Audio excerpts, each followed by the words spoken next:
ve çevresinde yaşanan gelişmeler ise ulaştırma hatları güvenliğiyle tedarik zinciri yönetiminin artık savunma planlamasının ayrılmaz bir parçası olduğunu bir kez daha ortaya koymuştur. Bu nedenle artık hepimiz için temel soru şudur: taahhütlerimizi ne kadar hızlı gerçek kabiliyete dönüştürebiliyoruz? Ankara zirvesinin ana hedeflerinden biri de müttefiklerin savunma yatırımındaki artışlarını göstermeleri, yeni yetenek hedeflerine ulaşmaları, üretim kapasitelerini büyütmeleri ve daha güçlü, daha yenilikçi, daha dayanıklı bir transatlantik savunma sanayi tabanını inşa etmeleridir. Bu bilinçle hareket eden Türkiye, savunma sanayindeki yerli ve milli üretim kapasitesini, mühendislik altyapısını küresel ölçekte dikkat çeken bir seviyeye ulaştırmıştır. Bugün kara, deniz ve hava platformlarından insansız sistemlere, elektronik harp kabiliyetlerinden hava savunma çözümlerine kadar geniş bir alanda önemli yetkinliklere sahibiz. Nitekim tersanelerimizde onlarca askeri gemi eş zamanlı olarak inşa edilmektedir. Türkiye, deniz platformları üretiminde sadece kendi ihtiyaçlarını karşılayan değil, aynı zamanda müttefiklerine ve ortaklarına da katkı sunabilen ölçekte bir kapasiteye sahiptir. Kara gücümüzün modernizasyonu kapsamında Altay ana muharebe tankımızın seri üretim safhası, zırhlı kara araçları alanında ulaştığımız teknolojik ve endüstriyel seviyenin somut göstergeleridir. Kaan programı, hava harekat alanında Türkiye'nin yüksek teknolojiye dayalı muharip hava platformları geliştirme kapasitesinde yeni bir lige çıktığını göstermektedir. Mühimmat üretimi de ittifak için en kritik başlıklardan birisidir. Son yıllarda 155 milimetrelik mühimmat üretim kapasitemizi çok hızlı biçimde artırdık ve bu alanda somut sonuç üreten müttefiklerden birisi olduk. Roketsan'ın yeni üretim ve entegrasyon yatırımlarıyla füze ve mühimmat üretim kapasitelerimizi önemli ölçüde büyütüyoruz. Aselsan ve Havelsan gibi şirketlerimizin radar, elektronik harp, haberleşme, komuta kontrol, yazılım, simülasyon ve yapay zeka destekli sistemler alanındaki yatırımları ise savunma sanayi kapasitemizi yalnızca nicelik olarak değil, nitelik olarak da ileri taşımaktadır. Tüm bunlarla birlikte NATO'nun %5 savunma yatırım taahhüdünü de önemli görüyoruz. Zira bu taahhüt aynı zamanda ittifakın caydırıcılığını güçlendirme, savunma üretimini ölçeklendirme ve ihtiyaç duyduğumuz kabiliyetleri zamanında sahaya yansıtma iradesinin somut göstergesidir. Sayın Cumhurbaşkanı Yardımcım, değerli konuklar, yaşanan savaşlar ve çatışmalar göstermiştir ki sahadaki başarı yalnızca mevcut stoklara değil, aynı zamanda hızlı öğrenme, hızlı üretme ve hızlı uyarlama kapasitesine bağlıdır. Drone teknolojilerinden elektronik harbe, mühimmat üretiminden yazılım güncellemelerine kadar birçok alanda askerler, mühendisler, girişimciler ve karar vericiler arasındaki mesafe kısaldıkça cephedeki etkinlik de bir o kadar artmaktadır. Bu nedenle bizlerin görevi barış zamanında bu işbirliği kültürünü inşa etmektir. Kriz ortaya çıktıktan sonra üretim hattı kurmak, tedarik zinciri oluşturmak veya ortak standart geliştirmek çok geç olabilir. Hazırlık bugünden yapılmalıdır. Çağrımız açıktır. Taahhütleri kabiliyete dönüştürelim. Kaynakları üretime dönüştürelim. Sanayi gücümüzü caydırıcılığa dönüştürelim ve ittifakımızın güvenliğini sözlerle değil, sahada karşılığı olan somut kapasiteyle güçlendirelim. Bu çerçevede forum boyunca yapılacak temas ve değerlendirmelerin gerçek projelere, ortak girişimlere, üretim mutabakatlarına ve kabiliyet çıktılarına dönüşmesini temenni ediyorum. Bu duygu ve düşüncelerle sizleri bir kez daha saygıyla selamlıyor ve tüm katılımcılara teşekkürlerimi sunuyorum. Thank you.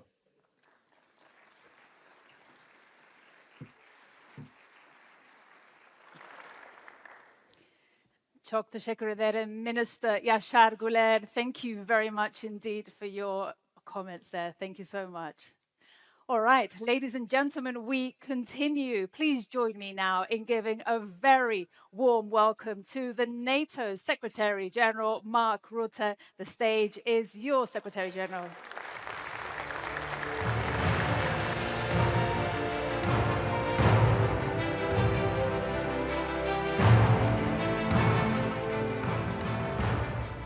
Thank you, Maria, Mr.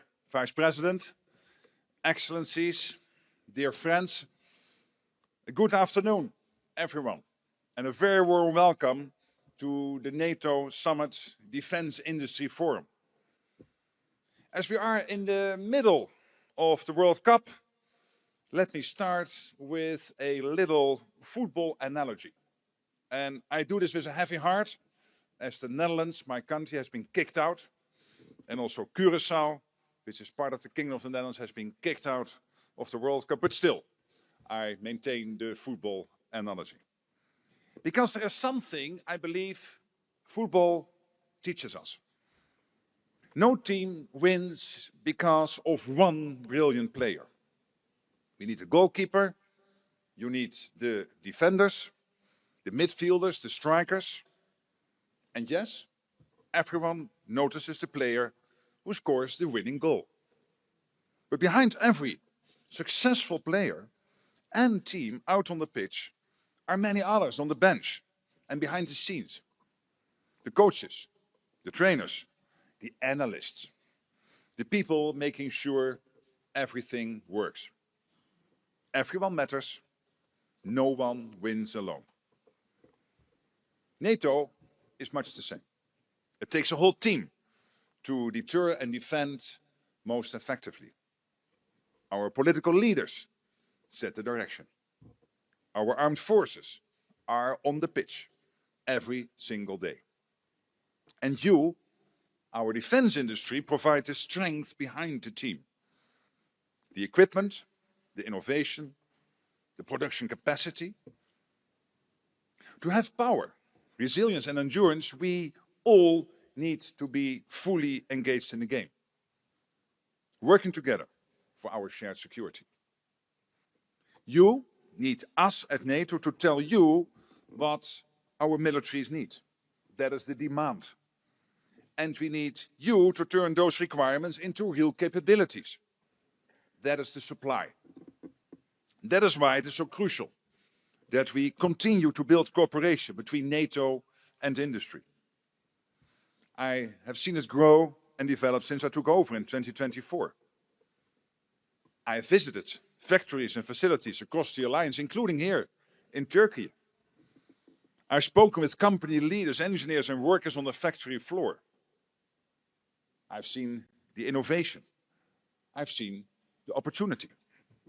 And I see our partnership in action right here at this forum. This is what teamwork looks like. And this is a team that knows how to score.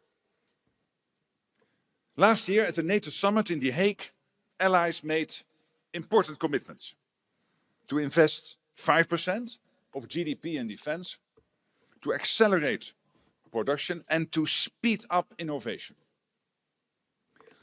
1 year later, we can already see the results. Last year alone, European allies and Canada spent nearly 20% more on defense than the year before. An extra $139 billion. Looking at 2025 and 2026 together, it is an increase, again, Canada and the Europeans, of $258 billion, more than 250 billion. And that's just the additional investment. So basically one thing is clear. The money is there. and much more is coming. But this cash must be put to work. It needs to purchase capabilities to actually deter and defend. Governments and the defense industry are laying the path by investing in expanding defense production. Over the last year alone, we have seen $37 billion invested in just boosting our defense industrial base itself. Again, think about this number, 37 billion to boost our defense industrial base. So larger factories, new production lines, more capacity. In fact, there is enough additional production space to cover more than 2,000 football pitches. And just this morning at the forum, substantial new contracts were signed and more big announcements were made. Altogether worth tens of billions of dollars and growing.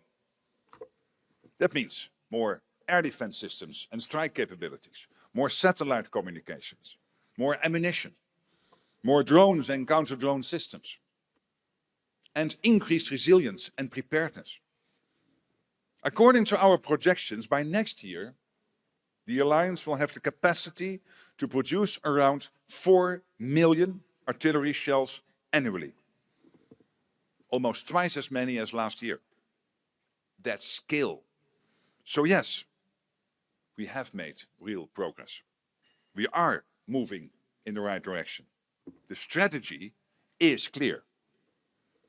But the match is far from over. And to win it, we need all team members to pull their weight. Do more, faster, together. We don't have the luxury of time. We need capabilities now to ensure we remain ready. The security situation demands it. Russia. Russia is pouring almost half of its national budget into its war machine. Can you imagine? Almost 50% of what Russia spends is put into the war machine. Its defense industry is working around the clock. And not only the defense industry, also the rest of the industrial base in Russia is supporting the war effort. China continues to modernize its armed forces and expand its nuclear capabilities without transparency. North Korea continues to expand its nuclear program and supply Russia. And while recent US action has significantly degraded Iran's nuclear and ballistic missile programs, we must remain vigilant. These countries are increasingly working together. And that should concern us all. Because I assure you, they do not have our best interests in mind. So that's what we are up against. That's the reality we face. To meet the challenge, we need a transatlantic defense industrial revolution. The hum of machinery must become a roar. Now, that sounds dramatic, but it can be done. Governments have their role to play. They must continue placing long-term orders and signing contracts. Today is an excellent example of that kind of contracts we need to put on the table. More of that, please. We need a bonfire of red tape in our procurement and in our cross-border regulation. Both government and industry must continue investing in production capacity. Governments must also create the conditions for industry to expand and cooperate. Factories need reliable energy, electricity and fuel. They need secure supply chains. And above all, they need skilled people. Engineers, technicians, innovators. At the same time, industry across all of the nations represented here must be ready to take more risk. The demand is there and you know it. We are being much more open about what we need. At the summit, we are releasing publicly for the first time a consolidated demand signal outlining our requirements. We will help ensure you know the demand and understand it. And you also know the market is growing. Allies will continue to invest in defense. This is not an anomaly, this is a trend. Lastly, no single nation and no single industry can power an industrial revolution alone. But the good news is that we don't have to, because we have NATO. We combine the assets, the technologies and the industries of 32 countries across Europe and North America. That's incredibly powerful. We have an unequaled pool of talent, creativity and expertise out there. And many are right here in this room today. And we are even stronger when we work together with our partners. With Ukraine, of course, which continues to innovate at incredible speed. It now boasts an unparalleled drone ecosystem. And we are creating opportunities for more industrial cooperation and co-production with Ukraine. We must seize this opportunity. We are also building industrial cooperation with the European Union and countries in the Indo-Pacific. I've seen the Japanese defense minister and others here in this room today. Welcome. Because when we combine our efforts, we produce more, we innovate faster, and we strengthen all our security. So today, we are on the cusp of the transatlantic defense industrial revolution.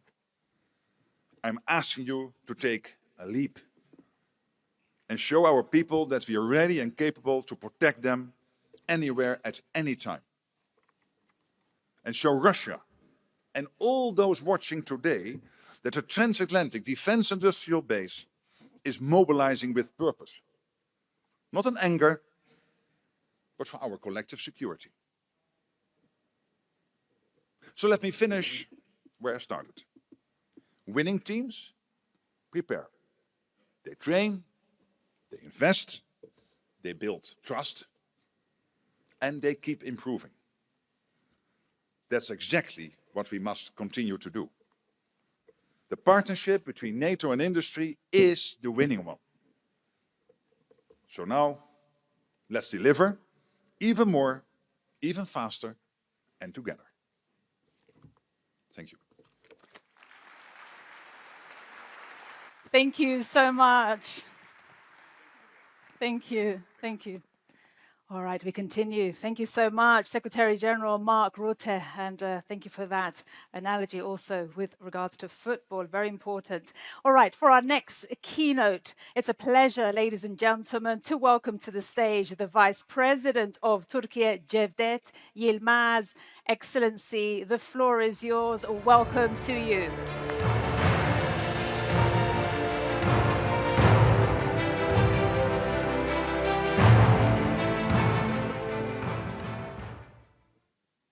NATO'nun saygıdeğer Genel Sekreteri Sayın Mark Rutte, Çekya Başbakanı, değerli bakanlar, NATO üyesi ülkelerin kıymetli yetkilileri, değerli misafirler, hanımefendiler, beyefendiler, hepinizi saygıyla selamlıyorum. Ankara'ya, NATO Ankara Zirvesi Savunma Sanayi Forumu'na hoş geldiniz diyorum. Bildiğiniz gibi bundan 22 sene önce İstanbul'da NATO'ya ev sahipliği yapmıştık. Bugün Türkiye'de savunma sanayinin kalbi konumunda olan başkentimiz Ankara'da sizleri bir kez daha misafir etmekten ve ittifakımızın bu önemli toplantısını gerçekleştiriyor olmaktan büyük bir memnuniyet duyuyoruz. Bugün müttefik ve ortak ülkeler olarak hepimizi etkileyen küresel gelişmeleri değerlendirecek, ortaya çıkan yeni fırsatları ve zorlukları ve bunlara yönelik atabileceğimiz adımları istişare edecek imkanı bulacağız. Değerli konuklar, bugünkü forumda ve yarınki zirvede ittifakımız yeni bir döneme adım atmaktadır. NATO 3.0 olarak da adlandırılan bu yeni dönemde ittifak içinde külfetin giderek daha adil biçimde paylaşıldığını göreceğimizi düşünüyorum. Zira gelinen aşamada mevcut jeopolitik sınamalar ışığında NATO içinde daha güçlü bir Avrupa sütunu inşa edilmesi bir zorunluluk haline gelmiştir.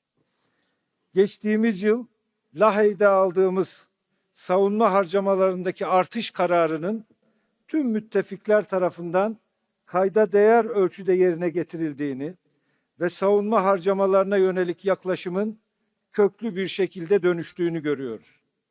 Şimdi önümüzdeki sınama artan savunma harcamalarının somut yeteneklere dönüştürülmesi ve bunun için gerekli sanayi üretim kapasitesinin oluşturulmasıdır. Hepimizin üretim kapasitemizi hızla ve birbiriyle uyum içinde genişletmemiz gerektiği yönündeki tespitlere katılıyorum. Bu bağlamda Sayın Rutte'nin sıklıkla kullandığı Teksas'tan Ankara'ya ifadesi son derece anlamlıdır. Kıymetli misafirler, Cumhurbaşkanımız Sayın Recep Tayyip Erdoğan'ın güçlü siyasi iradesiyle Türkiye, içinde bulunduğumuz dönemin ruhunu erken bir aşamada kavramanın ve savunma sanayinde erken bir dönemde yola çıkmış olmanın avantajını yaşamaktadır. Bugün Türkiye, dünyada savunma ihracatçısı ülkeler arasında 11. sırada yer alıyor. Yakın bir gelecekte ilk 10 arasına girmeyi hedefliyoruz. Futbol tabiriyle ifade edecek olursak Türkiye 1. ligde olmayı hedefleyen bir ülke konumunda. Savunma sanayimiz pek çok açıdan kapsamlı bir dönüşüm geçirmiştir.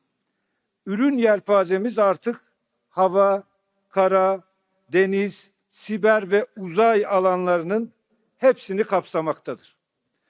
Bu çabalarımız sonucunda Türk Silahlı Kuvvetlerimizin envanterinin yerlilik oranı %80'i aşmıştır. Bununla birlikte Türkiye, müttefik ülkeler için de güvenilir bir tedarik kaynağı ve proje ortağı haline gelmiştir.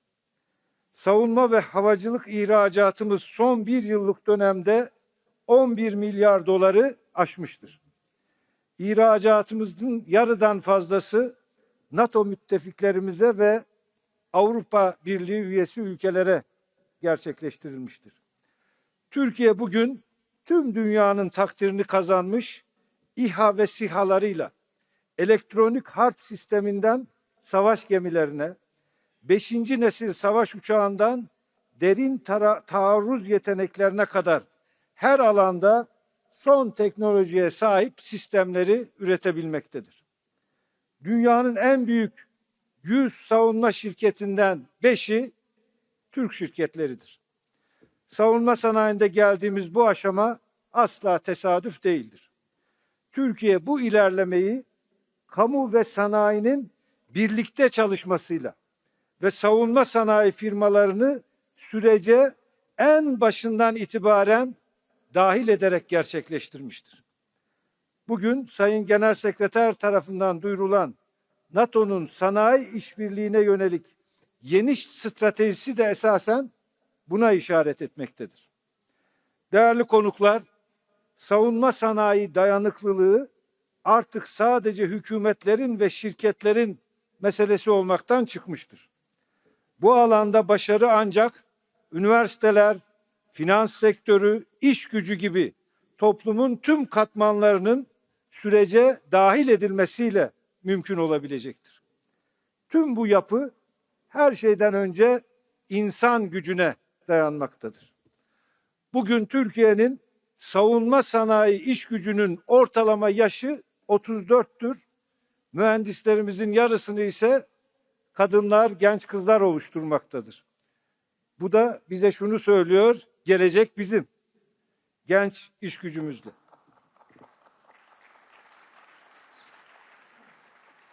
Güçlü bir savunma sanayinin en önemli unsurlarından birinin yetenek havuzunun derinliği olduğunun bilinciyle bu iş gücünü daha da geliştirmeye kararlıyız. Gerek 100.000'i aşkın nitelikli istihdam, gerek hızla artan ihracat, gerekse sivil endüstrilere sirayet eden teknolojik yenilikler ile savunma sanayimiz aynı zamanda ekonomik kalkınmamıza ve sosyal refahımıza da katkı sunmaktadır. Ben yıllarca Kalkınma Bakanlığı yaptım.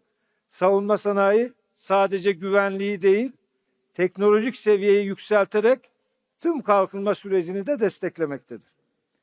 Aynı şekilde yapay zeka başta olmak üzere teknolojinin oyun değiştirici gelişimi göz önüne alındığında savunma sanayinde inovasyonun önemi hiç olmadığı kadar artmış, araştırma geliştirme çabaları sürecin ayrılmaz bir parçası olmuştur. Diğer yandan savunma sanayinin gelişimi için uluslararası işbirliği de kritik önem taşımaktadır. Türkiye bu alandaki işbirliklerini sadece ihracat zaviyesinden değil, müttefiklerle ortak üretim, tasarım ve geliştirme perspektifinden ele almaktadır. Geçtiğimiz hafta Sayın Cumhurbaşkanımızın müttefik parlamenterlere açıkça ifade ettiği üzere savunma sanayi ticareti ve işbirliğinin önündeki engelleri hep birlikte kaldırmalıyız. Müttefikler arasında savunma alanındaki ticari kısıtlamaları ve yaptırımları mutlaka hep birlikte ortadan kaldırmalıyız. İttifakın askeri hazırlık düzeyini arttırmak istiyorsak, kolektif güvenliğimizi güçlendirmek istiyorsak, bu anlamsız yaptırımları, kısıtlamaları hep birlikte masadan temizlemeliyiz. Bu nedenle hem müttefikler arası ikili düzeydeki tüm kısıtlamalar kaldırılmalı, hem de NATO'nun Avrupa sütununa önemli katkı sağlayan Türkiye, başta AB olmak üzere Avrupa'daki tüm savunma ve güvenlik girişimlerine katılabilmelidir.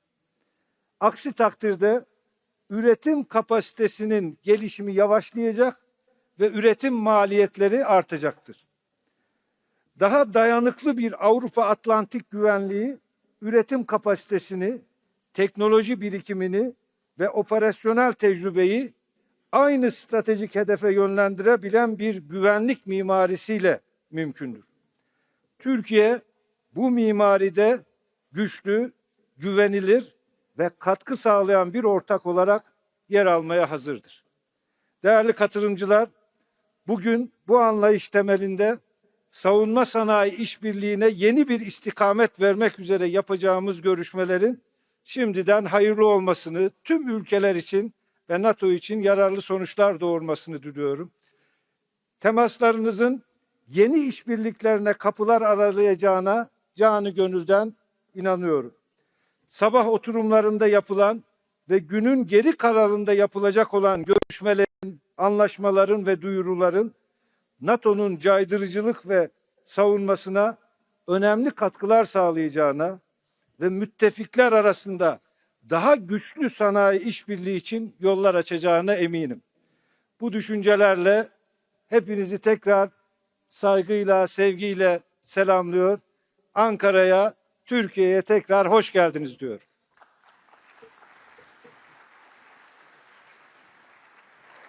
Çok teşekkür ederim Cevdet Yilmaz. Thank you very much indeed. Thank you. And I'm sure, ladies and gentlemen, if I may, speaking on behalf of all of us, how happy we are and grateful for Turkey's generosity and hospitality as hosts of this important event. Teşekkür ederim, Turkey. Thank you very much indeed for being such graceful hosts. Ladies and gentlemen, we move now to our panels, and we'll be starting with one entitled Navigating the Ramp Up, a Conversation with Industry. And I think it's clear to everyone in this room that industrial might and military might go hand in hand. And our conversation this afternoon is just that, navigating the ramp up, a conversation with industry. Now, this features several private sector leaders who are working to ensure our militaries are getting what they need. And for this session, we're very happy to have our moderator, who will be Jenna Ben Yehuda, Executive Vice President at the Atlantic Council. And our panelists will be Uwe Horstmann, Chief Executive Officer at Stark Defense, plus Jay Pittman, President of Lockheed Martin International, and Charles Woodburn, Group Chief Executive Officer at BAE Systems. I now invite you all to join me here on stage. Welcome to you. Jenna, hi.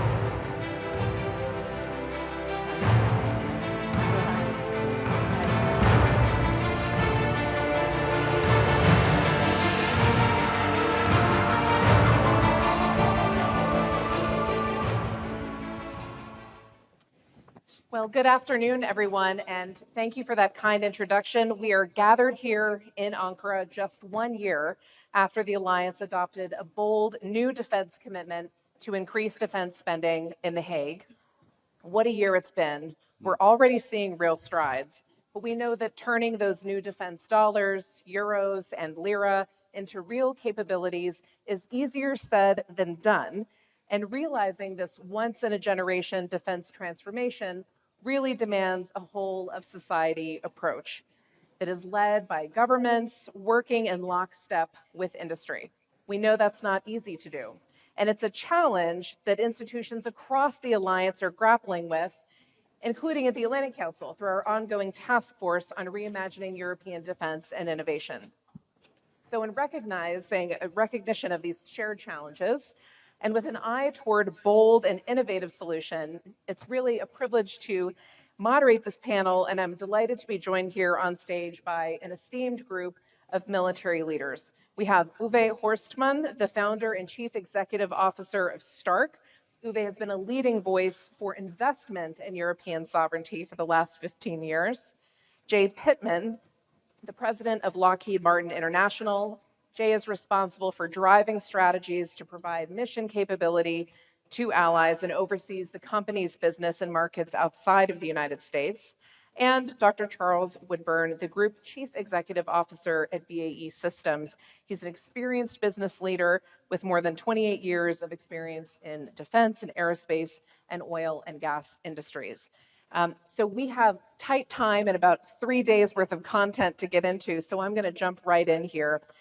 There's been a lot of discussion about industrial ramp up, and we know that contracts are the obvious lever, but they're not the only one. And so as we look beyond contracting, what government or industry initiatives do you think have actually moved the needle on scaling up defense production? So what's working and what's missing? Uwe, let's start with you. Of course, yeah. Thank you. I think that's exactly the right question, right? Because that is probably also what gets us from an abundance of money available, as the Secretary General just said. There's more to come. How do we translate that into actual capabilities? Because just price increases is probably not the right way. And I think we would always be well advised to look towards Ukraine and figure out what is the role model that we should look up to. And for me, that is really building an innovation ecosystem, getting that innovation ecosystem going. It's much more that than just this one single capability that we maybe hope for is going to solve all of our issues. So diving deeper into that, I think that's also where I look to when trying to answer your question. Two things. A, I think we need to continue on the path to design for mass production. When we have people come to our facilities, we had production experts there the other day, and they said like, wow, this looks like a washing machine factory. And I'm not sure if they try to insult us, but actually we wear it as a badge of honor. Because if you get your production for an unmanned mass-scale weapon system at the complexity of a washing machine, you're probably going in the right way. So I think we should continue with our procurement to not forget, but really strengthen that part of the industry. There's other parts, if I pick out a second one, where I think I would describe myself as a paranoid optimist. So I think we're moving in that direction, but we probably could always go faster. I think specifically in my part, in my component of the capabilities, again, unmanned, mass producible, software defined, we can still work a lot on certification. Certification itself, of course, is a massively important step for us. What do I mean by that? Concretely, I think we need more testing facilities, certification facilities in Europe, we can probably condense the procurement with the testing and the certification even further. And we probably should also look more into how certification in one country can also be absorbed by another country. So those are a few things where I would say we're following the blueprint of Ukraine, which is not one single wonder weapon, but the ecosystem organization is the wonder weapon, of course, combined with industrial production output. And if I think we follow that path, generally, that's the right way to go. Charles, you've mentioned that you're really feeling this change, and Uwe has pointed to some of those elements. What else are you seeing in your space that you feel like is really on the march? Well, I was going to say specifically, one of the things that we have seen in the last 12 months is a much more active partnership between the traditional defense industries, such as ourselves or Jay's, and the sort of new entrants, the disruptors in the space. And I think that's benefited all of us. I mean, this whole idea that 80% can be good enough for a lot of what we do, and the fact that if we're going to fight a common fight and combine on common systems, open architectures, we're all being driven in the same direction. So I see in the last 12 months, I think quite a significant shift towards partnership between new entrants in defense and ourselves. And I think that's a really good thing going forward. I think to your point, great progress on partnerships generally. I mean, we have some good examples across Europe. I think often people criticize Europe as being quite fragmented, but we should also highlight where we do have really good partnership programs. You've got Eurofighter, or RCV-90, for example, or Type 26 sail into Norway, where we're combining capabilities. I think as SecGen spoke earlier, the importance of a consolidated demand signal is incredibly important. But I think NATO have got a lot better at giving industry what they have. And I think finally, as a global player, and Jay would be in the same position, where we see countries within the alliance or indeed outside the alliance doing sort of best-in-class procurements, and I'll hand over to Jay to talk about the missile procurements, the ramp-ups in the US, they look genuinely best in class, the way those contracts are being structured. It's important that we explain that to our other global customers, because where we see good, it's important that everybody learns from that. And sometimes as a global defense company, that's a role that we can fulfill. So Jay, I want to give you a chance to respond to that. And you're obviously representing an American company based overseas, looking at the global market. What has your experience been like of this shift in the last 18 months? Yeah, at first, obviously, we would like to be considered a global company, but Surely. understood fully. But no, Charles, thanks for the tee up. I think we've had lots of good discussion about this.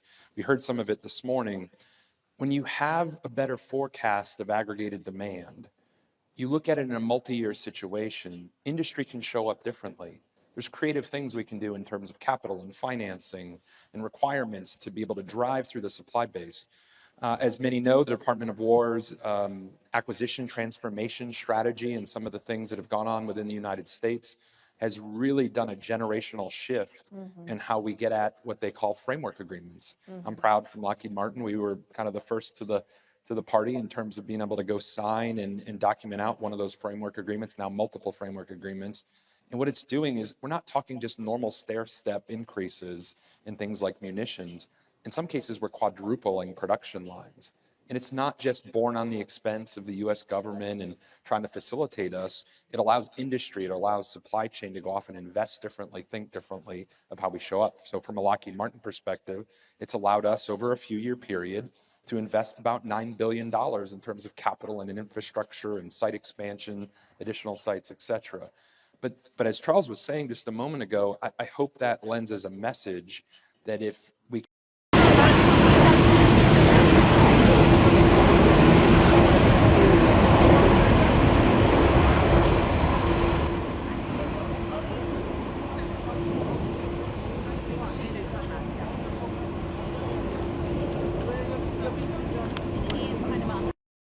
unfortunately, we end up having multiple channels of effort that sometimes occur.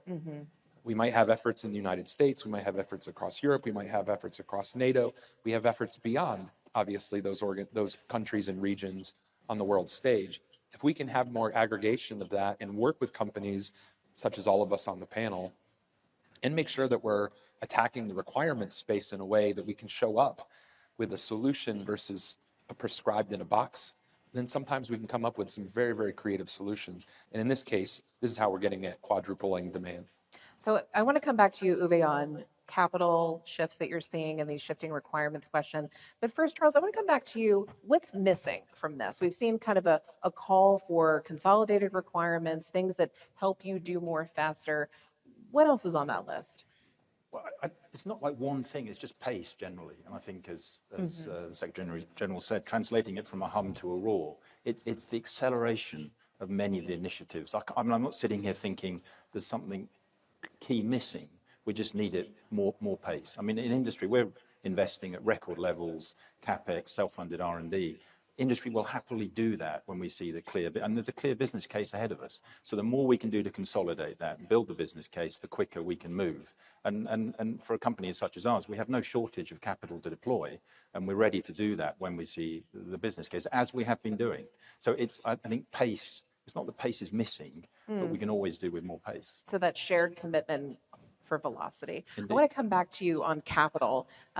We hear a lot about this need to deepen an innovation ecosystem across Europe in particular. Lack of capital is sometimes cited. What shifts have you seen afoot? Is that really still the question worth asking? I think so. I mean, it's been a super interesting journey over the past, I want to say, 5 to 10 years. And it is also a big part of my biography. And trust me, that's not a part that I chose to be kind of like really deep in the trenches of capital allocation into the defense industry in Europe. Specifically when it comes, of course, to call it my part of the industry, which is the systems are more inexpensive, they're faster to develop, and they're designed for scaling and producing. There you can basically, with the right information, I don't need any R&D money. I can pre-fund that innovation entirely. And in that space, I think we definitely see a lot of change. We see, when we talk about capital, the human capital really stepping up, which is an interesting aspect, I think, in all of this. Like a young generation deciding, yeah, this is a generational challenge for us. We want to play a part in this. And that's a very important part. But of course, there's the actual capital to how that will get financed. I would say Europe has been slower than it should have in terms of really embracing investments into the defense industry, always under the right regulatory framework, with the right ethical boundaries and so on and so forth. That's a non-negotiable. It has been slow to embrace that. Not so much slow in recognizing the problem, but just slow in enacting the changes necessary. Because for me, 2 years, and that's maybe 2 to 3 years, is a bit of a description for a time frame where it really started to happen and now it's really in full swing. That's a long time. And, I'll be the first to proudly state this. American investors, of course, have stepped up in that time as well, which we are thankful for. And that only led to the situation that now a company like ours is possible, where we'll, in that 2 years that we're around, take the next 2 years, into that, we'll probably spend $1 billion on research and development and production expansion. And that is money that was not there really before. So we see a different part of the economy kind of stepping up, going into. And we have developed, I think, from early stage venture funding to growth stage investors to now really tapping into the very large pools of capital. So now we have investors who have 50 billion, 100 billion available. So you see it is an interesting investment theme. And that is good that way because, of course, we need to bring it all together. The technological innovation, the procurement processes, which of course for us also a big unlock to attracting capital. The human capital, I think sometimes we underestimate how important it is, what power we have as industry. If you can make it clear to the people out there that it is okay to work in defense, it is okay if you're an engineering talent to think about how to defend your home country and the alliance. And of course the actual capital, which is also needed. And which also to a certain degree, at least in my part of the whole stack of military systems, can replace taxpayers' money, but can really replace also the R&D funding. So Jay, I want to turn to you. You're at a different part of this spectrum within the space. You're a larger established company, one of these major primes that we're often talking about. This push for velocity, this push for rapid fulfillment of really delivering quickly. How have you experienced those shifts, and how are you approaching some of that need to be able to respond to those requirements and reduce that time to decision? Yeah, I first start by saying, I hope everybody still thinks of Lockheed Martin as an incredibly innovative and forward-leaning company. We have things like our Skunk Works organization in Palmdale that have, for generations, established some of the cream of the crop of advanced technologies and capabilities. So the way that I look at it is this is a great opportunity, just like this panel, for all of us to work collaboratively across the industry. There's requirements that we're all attacking that we need to get at faster than ever before. So how do we leverage the best expertise of all of us on the world stage across NATO to be able to get at these problems? So from our side, I think it continues to be more opportunities to partner, more opportunities to collaborate together. We invest heavily in venture, our own LM Ventures in terms of investing in emerging capabilities and Has that technology. accelerated It those has. kinds of partnerships It has. recently? We've not only accelerated in the amount of companies we're dealing with, but also the funds that we're putting into those companies as well, for the pure reason of where can we do this 1 + 1 = 3 opportunity in terms of being able to accelerate with velocity some of the development. So we are not too proud to say that it doesn't have to be invented here from a Lockheed Martin standpoint. How do we get at it from, I think, that speed and velocity? So I think it shows up in all life cycle phases, though. I think we often think of like velocity in terms of development. To me, it's velocity in terms of everything. It's velocity in terms of development for all the reasons we just said. It's velocity in terms of production. How do we move up ramps faster? How do we think of new creative ways and everything under the sun to get at production differently, including how do we attack requirements? But then even the life cycle. Yeah. Part of the challenge for an organization, I'm sure Charles has the same challenge, when you have platforms deployed everywhere around the world in vast quantities, how do you make sure that we are, again, also moving with velocity in terms of the sustainment, regional sustainment? How do we use artificial intelligence to get at the pure mastery of data that we have quite a substantial amount of in the type of work that we do? So we're attacking it on all fronts. So Charles, I do want to come to you on this point of velocity and how you reshape a business to think about executing on different timetables. I'd love to hear about your experience leading BAE through a moment like this, and also how has Russia's war in Ukraine shaped some of your thinking and the examples of their bravery? I mean, it's been a pretty profound change. I mean, the drone, counter-drone that we see play out day in, day out in Ukraine is something that we've all learned some profound lessons from: defense of existing platforms, defense of your land, integrated air missile defense. The combination of swarming drones and high-end ballistic missile threats is an incredibly difficult challenge to face.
That's the clear learning. I think all of us they do probably a better job. Give us the requirements, force us to be more interoperable, and we will probably also, all of us, have to do a better job at delivering on that. And specifically on the data sets, we should really ideally thrive for a situation where we have very high walls. We really vet everybody very carefully, but once you make it in, you probably should have access to a lot of data.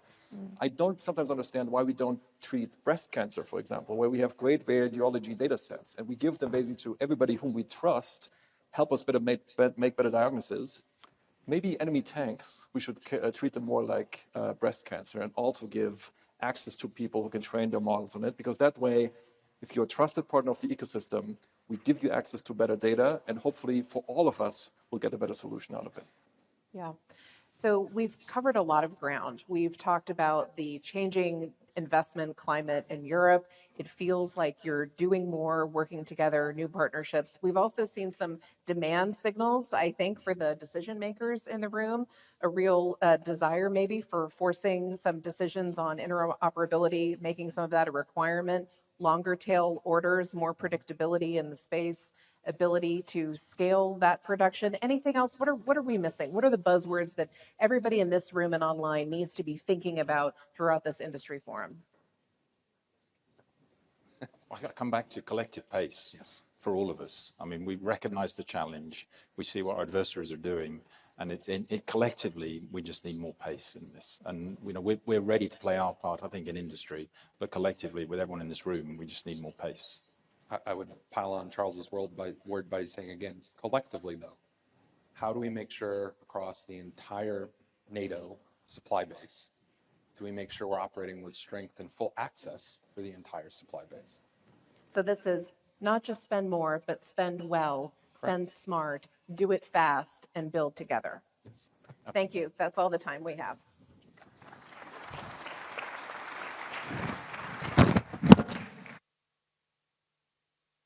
Thank you so much to Jenna and her panelists. Another round of applause. Thank you very much indeed.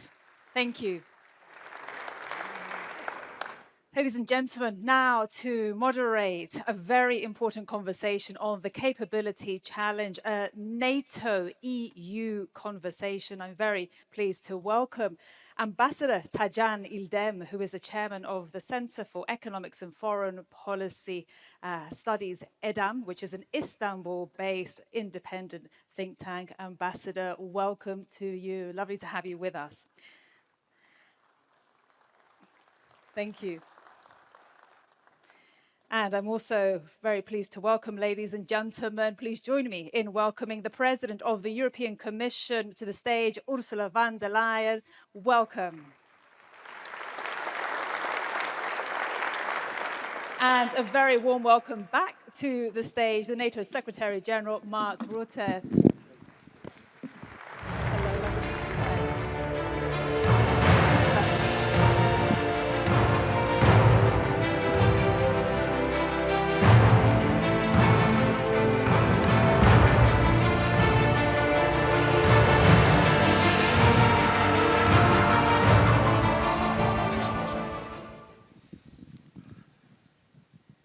Well, we are at a very important segment of this gathering, and I have witnessed your excitement, Mr. Secretary General, during the signing ceremonies, and also when you were announcing some of the initiatives on the part of NATO in engaging with industries. It is now your time as two leaders of both NATO and the European Union to have a conversation, and it was gratifying for me to see both leaders co-authoring an article for The Economist, enumerating some of the ideas that you share. And in the article, one thing that struck me was that you argue that Europe's era to outsource much of its defense is over, and that deterrence is no longer with military capabilities, but also having our industries to produce more in a very speedy fashion and in a better way. So we still consider, of course, capabilities as something important. Nevertheless, you may perhaps both discuss a bit on the industrial capacity, innovation ecosystem, and most important, resilience, which has become a currency of security in our time. So perhaps, President von der Leyen, if you can start how you see the new environment in which defense industry has become so important for all of us, both NATO and the European Union. Thank you so much for having us here. This is a great opportunity indeed to show how closely we are working together, the European Union and NATO. Actually, I was just thinking today, one of the reasons is, my dear friend Mark, because we have both experiences on both sides. You were for 14 or 16 years, 14 years Prime Minister, so he was in the European Council. And I was for 5 years Defense Minister, so I was sitting in NATO. Now it's the other way around, and therefore we know both how important a close cooperation between the European Union and NATO is. Second, I just listened to the panel before us, and it's very clear, all member states of the European Union and allies have one single set of forces. So they assign this single set of forces either to NATO missions or to EU missions, UN missions, or a coalition of the willing. But to make this possible, what we need is interoperability. And of course, in this geostrategic and geopolitical environment, we need a massive surge in defense investment. And here the European Union is indeed massively stepping up. We have our Rearm Europe program, which mobilizes up to 800 billion euros till 2030. In this program is SAFE, 150 billion euros for joint procurement. And not to forget, the next long-term budget will have 131 billion euros for military capabilities, plus 17 billion euros for military mobility, which is also of utmost importance: streets, bridges, ports, airports, etc. The infrastructure also has to be here on the European side. And on SAFE is for us very important, as I said, the joint procurement. Here we have good news. We have now 10 agreements worth 100 billion euros. SAFE is per design open also to partners and other countries. 35% of the cost components can go outside the European Union, but of course 65% have to be in the European Union, and that's the point how we strengthen the defense industrial base, because with this taxpayers' money we want, of course, a return on investment, and we want good jobs in Europe, we want research and development in Europe, so that's important for us. My last sentence on this: the door is more open than the 35% for countries outside the European Union. If there is a security and defense agreement signed, Canada is the first one to have done this, so these possibilities are also there. So you see a wide spectrum of investment. Yes. Well, Secretary General, if you can also share your perspectives. Well, basically, I totally agree. The great thing is we know each other so long, and of course, there is a clear division of labor we both agree on. So that's why we can strengthen each other's roles. So NATO is about command and control, capabilities, and standards. Basically, all the other things have to be handled by Europe. And the EU, of course, is crucial there. And 23 of NATO allies are also in the European Union. So most of the NATO allies are also a member of the European Union. And when you look at issues like, indeed, making sure the money is there, the 800 billion, crucial program.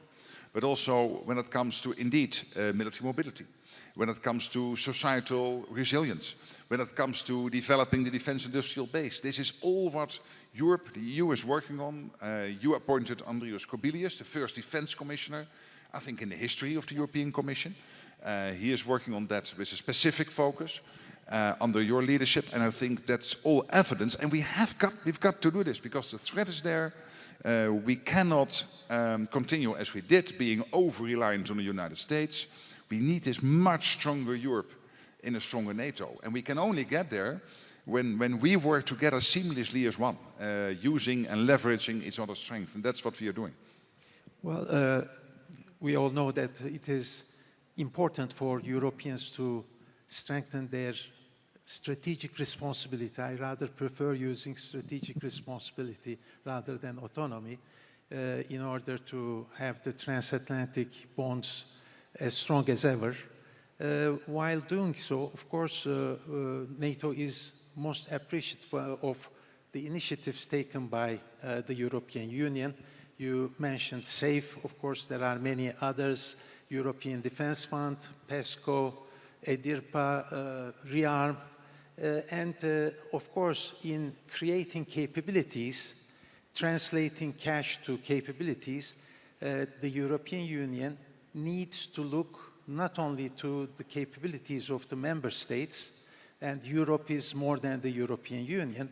And I would like to ask to you, President Ursula von der Leyen, since the audience here is also including Turkish participants, how you see the involvement of non-EU allies. You mentioned Canada, but there are others, including Turkey, a way forward to properly involve Turkey in such projects? If you can touch upon it, I'm sure they will be quite receptive. Yes. Turkey is one of the largest armed forces within NATO, of very big importance, and has always played an important role in the alliance, but also, of course, in our relationship with the European Union. And as I said, if you only look at SAFE, which are the 150 billion euros, 35%, that's a lot, is open to work, for example, together with Turkey. But the 800 billion up to 2030 is the decision of the member states how to invest their defense allocation in order to fill the gaps. So there's a wide opportunity to have a very close cooperation with each other. For us, it's very important to be totally aligned with the NATO targets because, as I said, the one single set of forces, we know where the gaps are, and we have to work very closely together. So, for example, the NDPP, the NATO defense planning process, is for us very important so that we fill the gaps in a cost-efficient manner. But I want to add another point. We also want to work very closely with Ukraine. The panel before us described the phenomenal innovative power that Ukraine has. And this we have to use because we have to step up in our defense capabilities fast, at a reasonable cost, and smart. And Ukraine has proven all this in the last years under the pressure of the war. This is the reason why the European Union, for the first time, opened an innovation office in Kyiv to have the direct contact with the Kyiv industrial base. Secondly, we are encouraging our companies to go into joint venture with Ukrainian companies. And thirdly, we as a European Union are working on a longer-term partnership in order to look how to boost our cutting-edge technology base in our defense industrial base in the European Union together with Ukraine. We can learn a lot from Ukraine, and we have to learn a lot because they are not only highly innovative, but also battlefield experienced. So this whole picture shows how much we are stepping up here together with NATO because we share the same interests and we share the same values and we know what's up.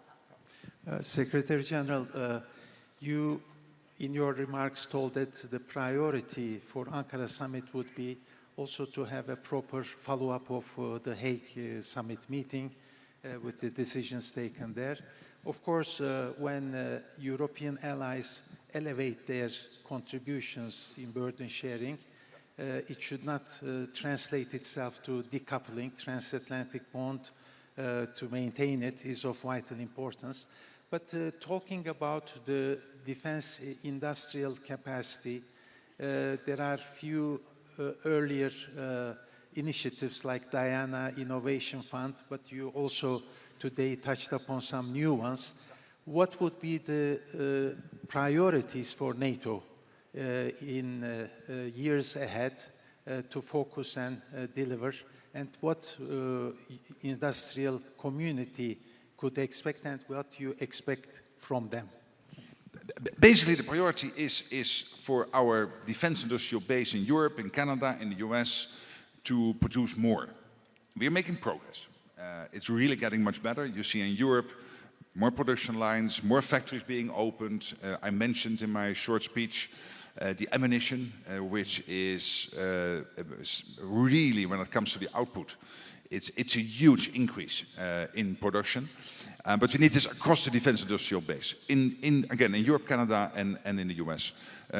Because Russia has the whole of its economy now on a war footing. So the car industry in Russia is producing for the war effort. And that means that we've got to do this also in Europe, Canada, and the US. And what we are seeing at the moment is a transformation which is unparalleled since the end of the Cold War, where Europe is taking so much more responsibility for the conventional defense of NATO, of this part of NATO territory, with still a strong US presence, also going forward, both nuclear and conventional. But it is a NATO transformed, where the US has a strong partner in Europe, much stronger than it was only 4 or 5 years ago. Therefore, the whole of NATO is stronger. As the German defense minister said the other day, to stay transatlantic, we have to become more European. And that's exactly what is happening. And you see some of the key leadership roles in NATO now being taken over by Europeans. You see the Europeans taking the lead on Ukraine and the support for Ukraine, with still crucial supply from the US, but paid for by European and Canadian allies. We see it again with some of the commands in NATO taking over by Europeans. We see the forward land forces more and more Europeanized. We're still a US presence, and also the three centuries, Baltic, Arctic, and Eastern, very much European dominated. This is what we need. So this cooperation between NATO, European Union, is leading to a transformation which, again, is unparalleled. And we need it because in the end, it makes us stronger. Well, there is a geopolitical transformation in general with its rupture, unfortunate rupture, and certainly it is necessary to also have a transformation of mindset. And it requires perhaps, as many have touched upon already, not to see governments as the only stakeholder, but it should be a combination of contributions from others, including industry. So we used to talk more about whole of government approach. Perhaps on resilience, you may talk a bit about a whole of society approach. Perhaps we may start with you. Yeah, the whole of society approach is very important because we do not only see the conventional or let's say the military threat out there, but the whole hybrid attacks that we are suffering from are targeting towards the society. For example, if you take foreign interference and manipulation of information, internet-based, this is a big issue which is targeting the society's vulnerability and where you have to build resilience. And this is something which we are working intensively on too, to set the record straight, to convince with facts and figures, to be clear in all these debates, internet-based, what the truth is and what the right facts and figures are. And you can win these battles. We've seen this in different scenarios that you can really convince people. If you look at the Eurobarometer, measuring opinions of people, they say very clearly that one of their top worries is security and resilience. So the Europeans have understood how important it is to defend our democracy, to defend our values, to stand up for freedom and for peace. So this approach of whole of society is the precondition to be successful. Secretary I completely agree. And let me just give one example, Turkey, how you have organized your defense industry with the Turkish Defense Industry Secretariat directly reporting into the President. You have about 3,000 defense industrial companies working closely together, small, medium-sized, the bigger ones, basically exporting all over NATO territory and of course producing for Turkey itself and also exporting outside NATO. I think that's a model which is very interesting, and I know that some other allies are studying it to see whether they could implement it in their country. So it's just one example of a whole society approach when it comes to defense industry. And more generally, it is indeed, as Ursula is saying, it is the realization Europeans have that the first task of government is to keep our country safe. The second task is to have a strong economy. And you need both to deter the Russians. We need strong economies, healthy finances, connected to strong economies, but first of all, we have to defend ourselves. It's the first task of every government. And the threat is there. Russia working with North Korea, Iran and China. Let's not be naive. So this forum, in fact, is a showcase of this interaction, strong interaction between governments and industry. I see the clock. It seems that we have come to the end of this important conversation. And once again, thank you for sharing your views. And it's always a pleasure to see both of you. Thank you.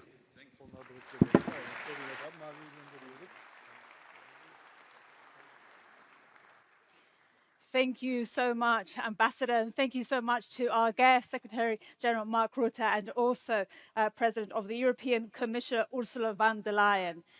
Thank you so much. Ladies and gentlemen, please, we have another very important guest here today with us. Please join me in giving a very warm welcome to the stage, the President of Ukraine, Volodymyr Zelenskiy. Welcome, President Zelenskyy.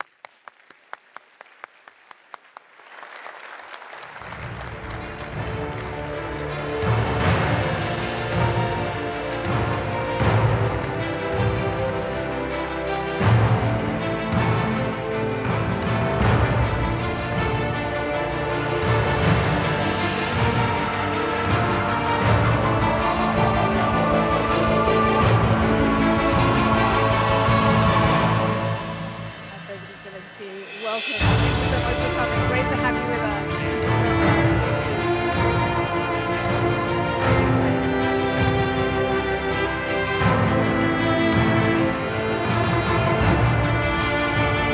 The conference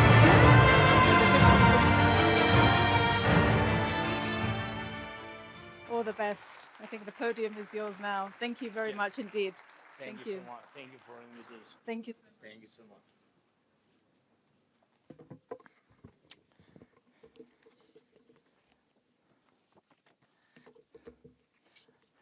Hi.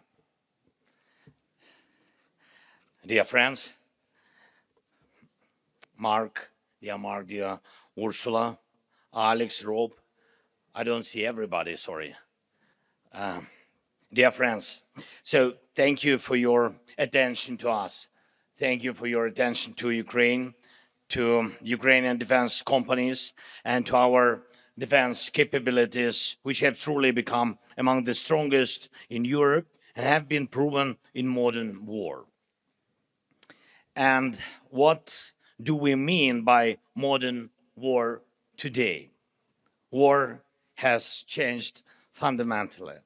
These are revolutionary changes in the very nature of warfare, changes as serious as those during the First World War, when machine guns began to decide the outcome of battles, or with the development of modern tank warfare, which had such a profound impact on Europe during the Second World War, or with the invention of missiles.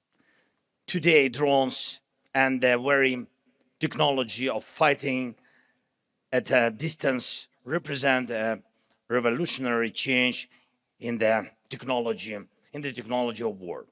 So in Ukraine, as we defend our positions on the front line and do so in a fully justified war of self-defense, we are now eliminating around 30,000 Russian soldiers every month.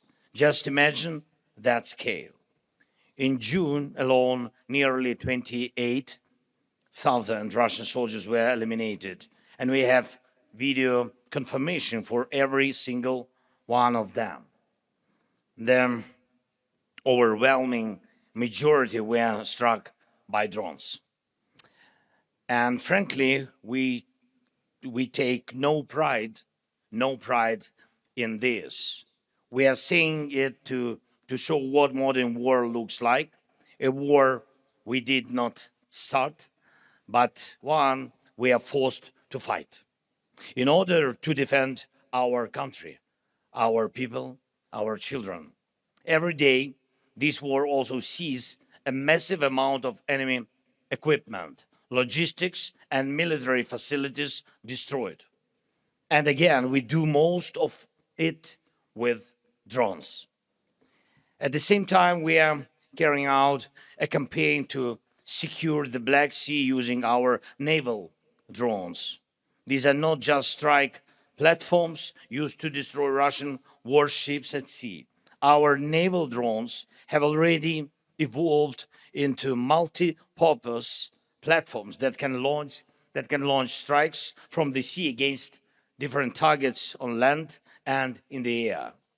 At the same time, we are fighting in the skies on two key fronts: defending Ukraine from Russian attacks and carrying out our long-range sanctions against Russia for this war, along with our medium-range pressure campaign across the entire depth of the temporarily occupied territories of Ukraine. Thanks above all to our drones, we have established the ability to strike across the entire depth of the occupied territory.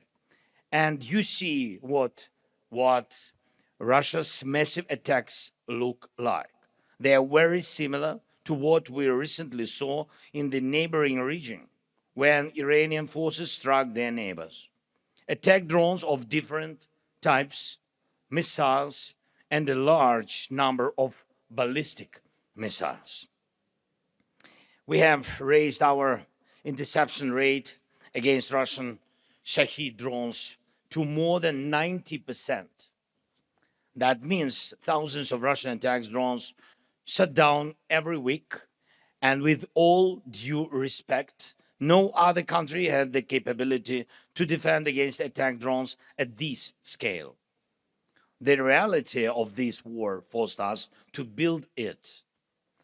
And today we defend against hundreds of attack drones every day and night, and thousands every week and every month.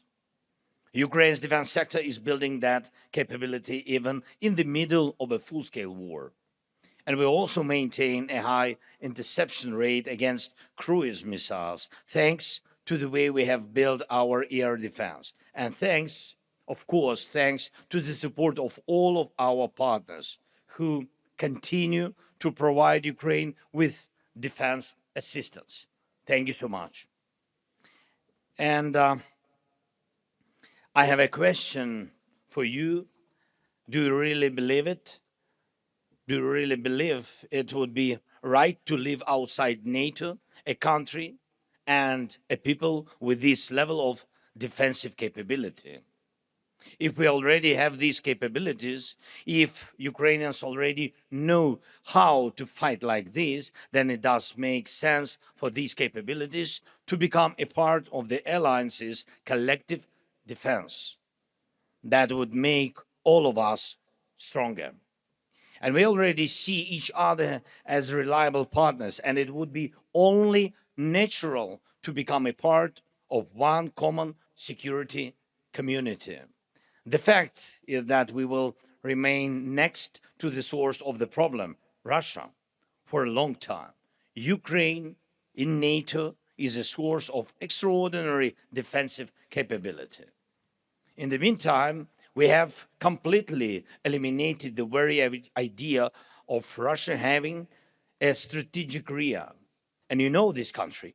And for a long time, Russia believed it had a territorial advantage.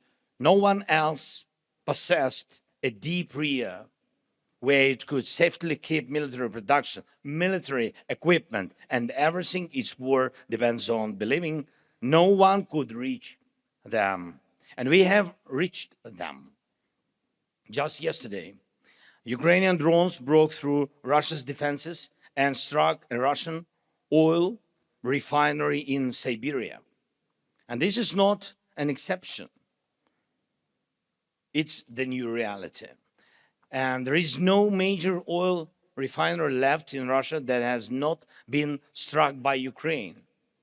I want to emphasize this. Unlike Putin, we are not fighting this war for pleasure or for geopolitics. Russia brought this war to Ukraine, and it's killing our people. It wants to destroy our independence, and we are only defending. From the first day of this war, we are defending ourselves, and we are raising the cost of this war for Russia, and by doing so, increasing the changes for peace. We are able to do this thanks to the hundreds of thousands of Ukrainians working in our very important defense sector, and the hundreds of companies producing every type of modern weapon Ukraine needs.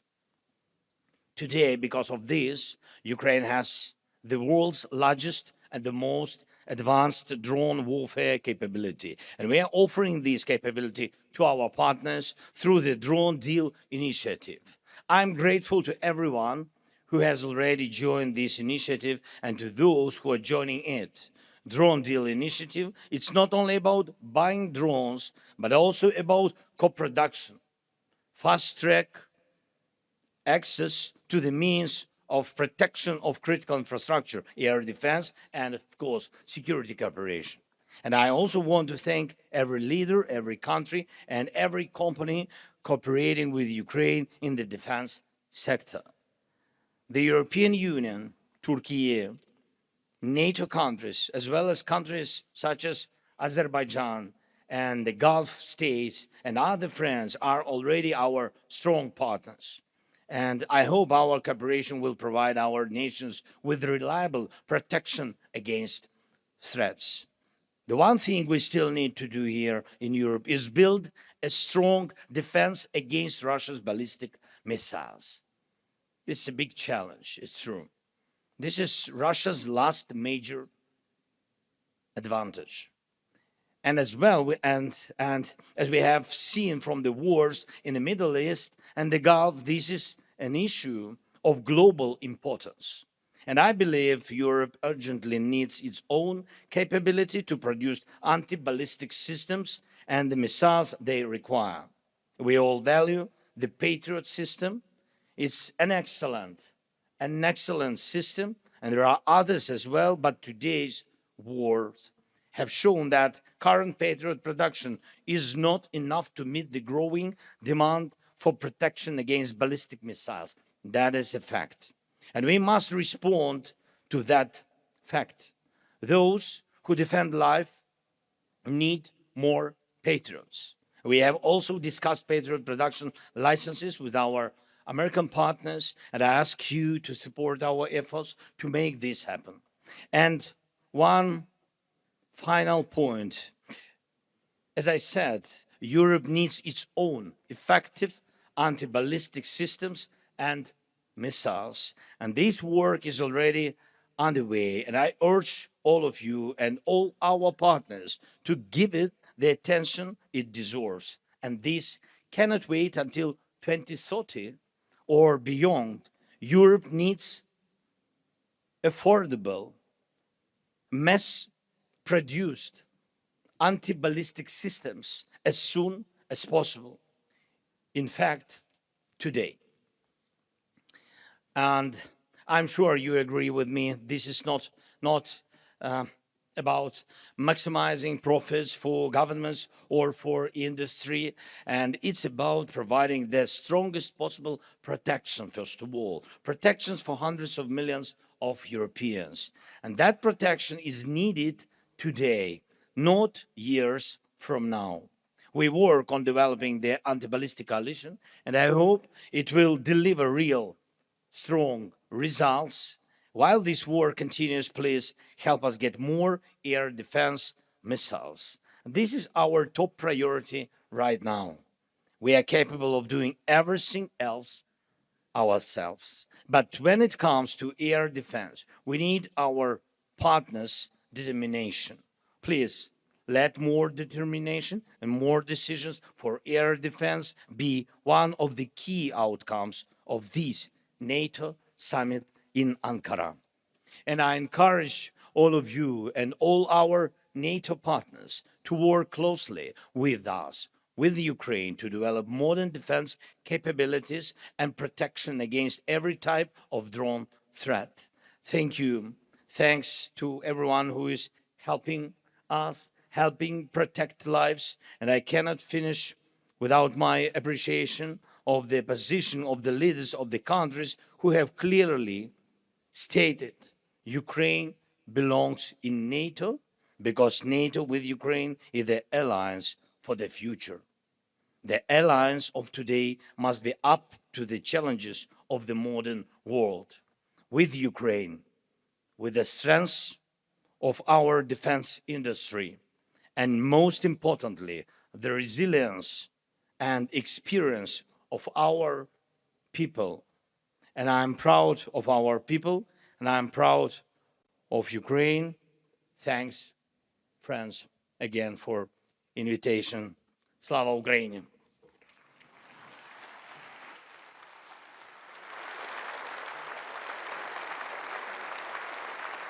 Thank you. Ladies and gentlemen, a very big round of applause for the President of Ukraine, Volodymyr Zelenskiy. Thank you very much indeed, President Zelenskyy, for your powerful speech and speaking to us here in Ankara today.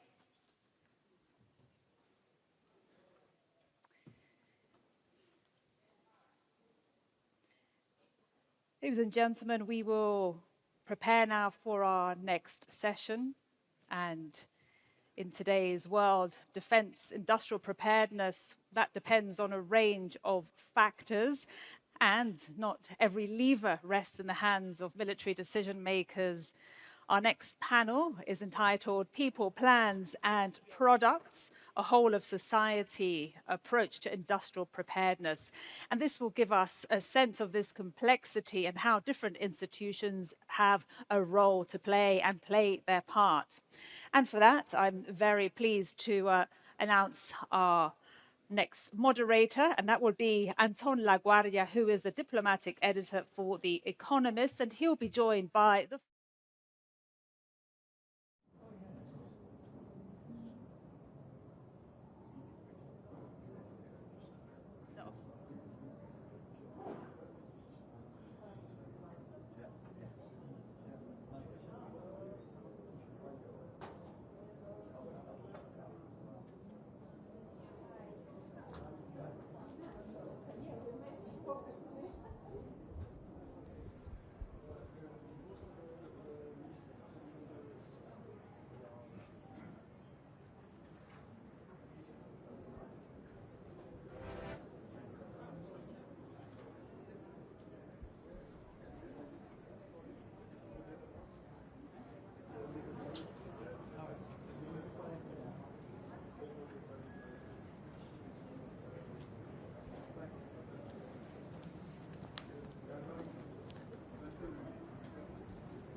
Проходьте туди, щоб...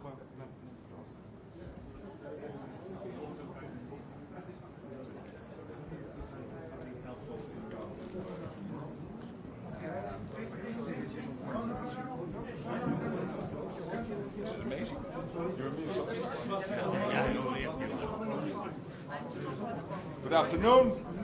Good afternoon. Volodymyr, shall we close the door? Great. Thank you.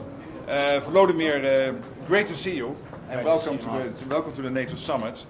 What we are seeing over the last couple of months is what you guys are doing. It is really courageous.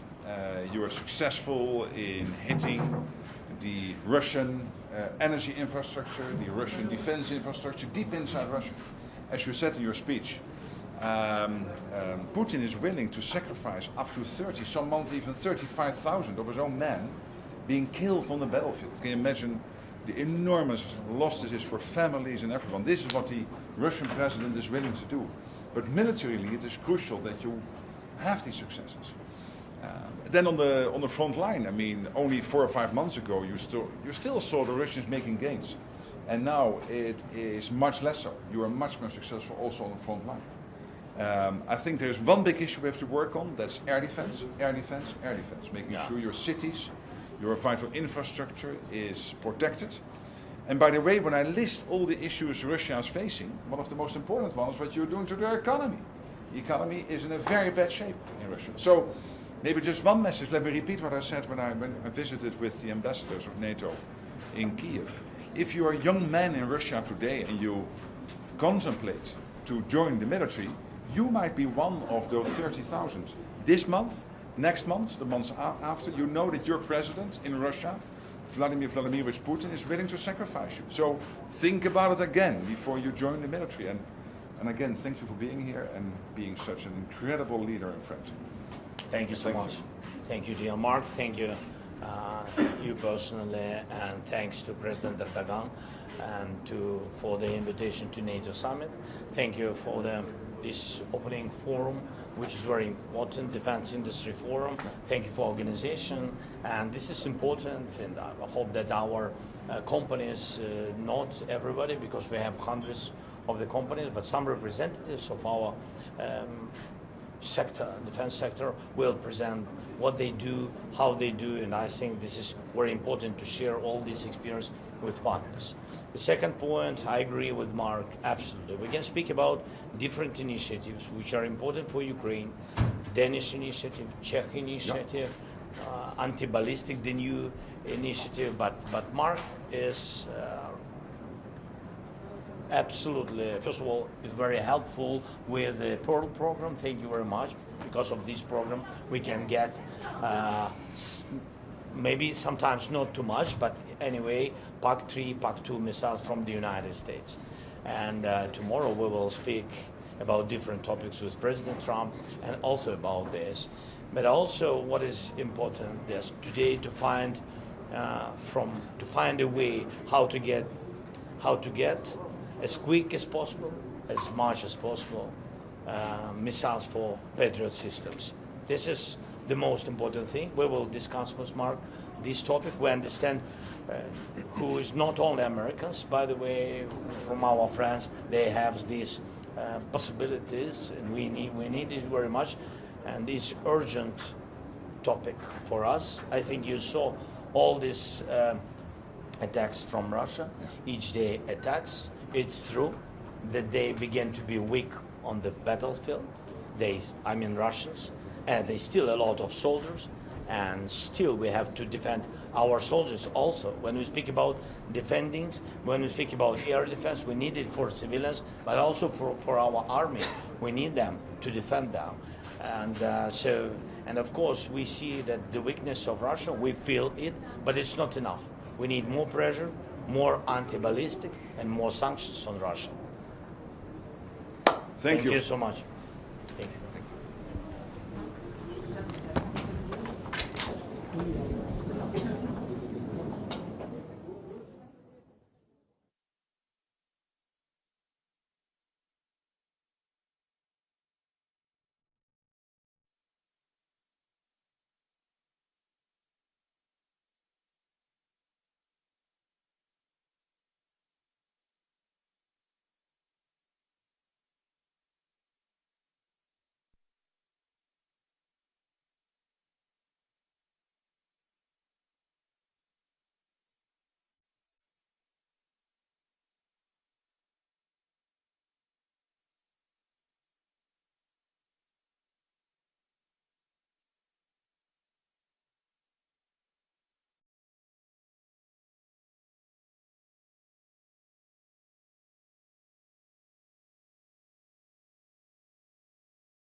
creativity and competence. One thing I would like to say is that one common element among all these security, more than defense-related aspects, is the different pace. The fact that time is really of the essence, like it is in war. And therefore, the mindset has to be different. And I can identify specifically two spots where this is specifically applicable. One is the as good as possible and not necessarily always excellent, especially if you want to replace in shorter time some capability that you already have. The second one is, like for defense, the possibility to have collaborations. And I think this is something that can, even if it is related and very specific from nation to nation, needless to say, a nation in the southern Europe like Italy surrounded by sea is different from somebody who is in Central Europe or in Northern Europe. Nevertheless, collaboration is still the key due to timescales and the size of the investments that is involved.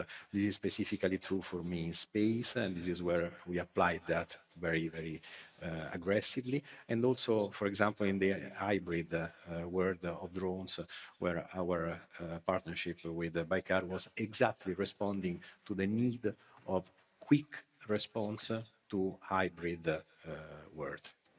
You mentioned the need to have specific budgets that are clear and identified. Is there a good way of measuring this 1.5%, of determining the metrics by which countries are achieving particular goals, or is it so difficult to define that it's really not worth trying to have a statistic? Well, I think the rules for defining exactly how to compute have been stated.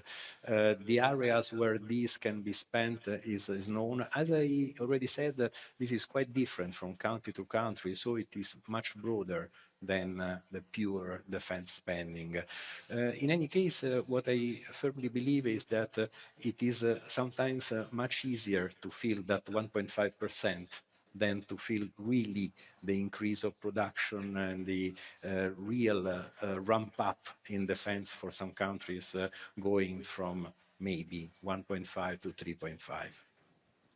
Rob, do you have a specific budget for that defense-related work, or is it just scattered among different government budgets? I think it's very important that you are transparent about how you're going to spend the 3.5% and the 1.5%, just also to show to your taxpayers that all this money is spent well. We've tripled our defense budget in just a few years' time because we were just like others lagging behind. And now we're moving really fast, and also in some of the capabilities that we're really good at, working together with other countries, because for me that is crucial. Not only how much are you going to spend in the upcoming years, but also how are you going to spend it, with more standardization, with the boosting of the European defense industry, but also with better collaboration between European and American countries, so that we actually strengthen each other. On the 1.5%, I agree that there is some kind of a tailor-made approach for each and every country. For example, in Finland, they already have their shelters, they have millions of people trained. In other European countries, should be the start of resilience in the years to come. And in terms of the Dutch approach, it is mainly focused on strengthening our local and regional security cooperation. We're really good at conflict management with our local municipalities and with our provinces. But how can we boost that in terms of hybrid threats that we've been faced? For example, if you have a day or few days without electricity or without communication, how to respond, make sure that people know what to do. But for the years to come, it's mainly protecting our crucial infrastructure, because we are one of the main logistic hubs.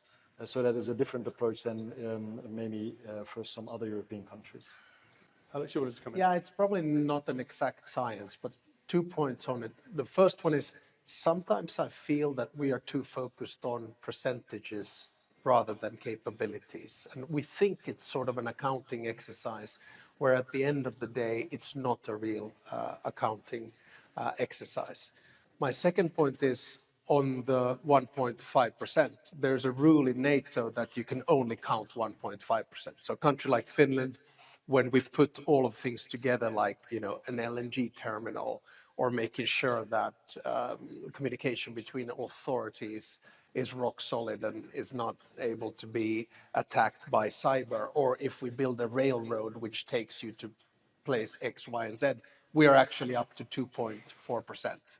But we don't then, in the accounting exercise say that, okay, on hard defense right now, we sit at 2.7, we're going up to 3.2 by 2029, and then, 3.5 by 2035. We say that, okay, we have the 1.5 here and we're 2.7 now.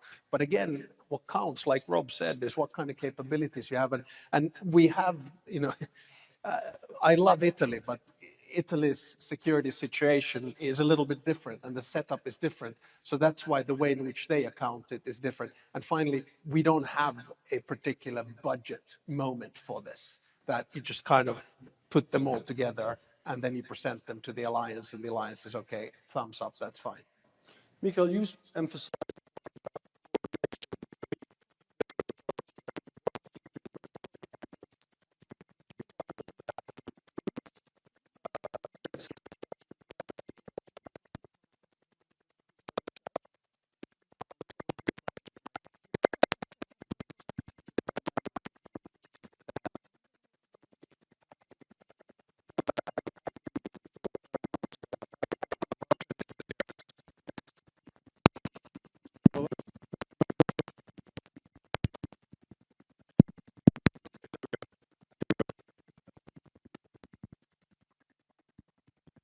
Okay, mine is gone as well. Okay, try this one then. No, I think we still have a way to go when it comes to what we actually do when things happens. I hear that Finland has a very organized way of and governing things in a proper way quickly. I mean, for us, it's like a drone hybrid threat. Okay, we find them, we know what they are, but what do we do? And who is entitled to do something about that quickly? That we haven't covered yet. We have started to organize this in a proper way with regional sort of responsibilities and what have you, but still, the defense forces will never be able to protect all the critical infrastructure. So we have to know if it's the police or if it's us with some additional capability at our sites that would have to do something. And of course, I understand the risk of casualties or collateral damage if we start using our own weapon systems to take out drones, for example. It's a big step to take that. I'm not saying we should, but we haven't organized it properly yet. We're getting there. Remember, we also had a fantastic system during the Cold War. Then we dismantled that to a large extent when it comes to total defense, and now we're rebuilding that again. Not exactly the way Finland has done it, and we have a way to go, but we're getting there. Only the fact that all the citizens of Sweden now has a brochure to what to do when things go wrong, what should you actually have at your house, how long do you have to sort of keep and cope with yourself before anyone helps, is a big step. And now all the businesses, all the companies in Sweden has also a scenario description on what to do if something goes wrong. So we are moving quickly into a much better situation. But still, I cannot call the police if I have drones over my facility. I will do that, but what would they do? That's the question. What do they do, Alex? Well, obviously, just like Michael said, it's not going to be, I think it works, yeah. Right. So it's never going to be perfect. And I think we have to understand that there's a learning curve here. So we have had in Finland 3 major incidents with drones. And in the first one, we found out that our coordination wasn't strong enough. In the second one, we coordinated very well. And in the third one, we coordinated like clockwork. I'll give you 2 examples. If it's a drone, and then the basically lead will be taken, obviously, by the Air Force. But the Air Force will keep not only the rest of the military land and sea on par with events, but also the police and the border guard. Secondly, if it's a cable, then the lead will be with someone else. And the key in all of this is that, you have one situation center which is in charge, and you have a clear protocol of what you're going to do. so both legislation and otherwise. But we have to understand that the system is never going to be perfect, and therefore, in hybrid threats, which Michael was referring to, you're basically going to have to understand that the key there is if a system of cables, of IT cables get hit, are you sure that you can have another ramp up of a system somewhere else, and how quickly can you do that? That's a little bit of a, I think, reality that you have to deal with this. So it's not going to be perfect, but you can be good at what you do. Okay, so resilience is part of the answer here. Rob, you wanted to come in. Yeah, let's see, it's working. Something Alex said earlier, I fully agree on. It's not only about the numbers. This is about a shift in mindset. Yeah. Because if you talk about safety and security, it's not just about how many soldiers do you have, or how many F-35s have you ordered. It's 64. Yeah, very good, very good. But it's mainly about getting rid of the Michael doesn't look so happy. Yeah. No, sorry, Michael. Sorry. Yeah. There are other aircrafts. We've been very naive and very spoiled in Europe, thinking that we are just secure and nothing's going to happen to our continent. And we've seen several wars on our continent and outside our continent, but also the threat of being, with the Strait of Hormuz. Earlier we had the gas crisis. Now we're over-dependent on technologies or medication coming from China. So the shift in mindset in Europe is mainly about let's be aware of the fact that there are so many topics that could actually threat our way of living, could be a threat to our economy, could be a threat to our security. So it's not only about the 1.5%. The 1.5% is a way to have a more public debate on how to boost your society, how to make sure that every level of government is prepared to step in when it's needed. But it's not only the government, it's a whole of society approach. What can businesses do? What can people do themselves? And how can we as governments actually stimulate that and support that with some of the 1.5% spending?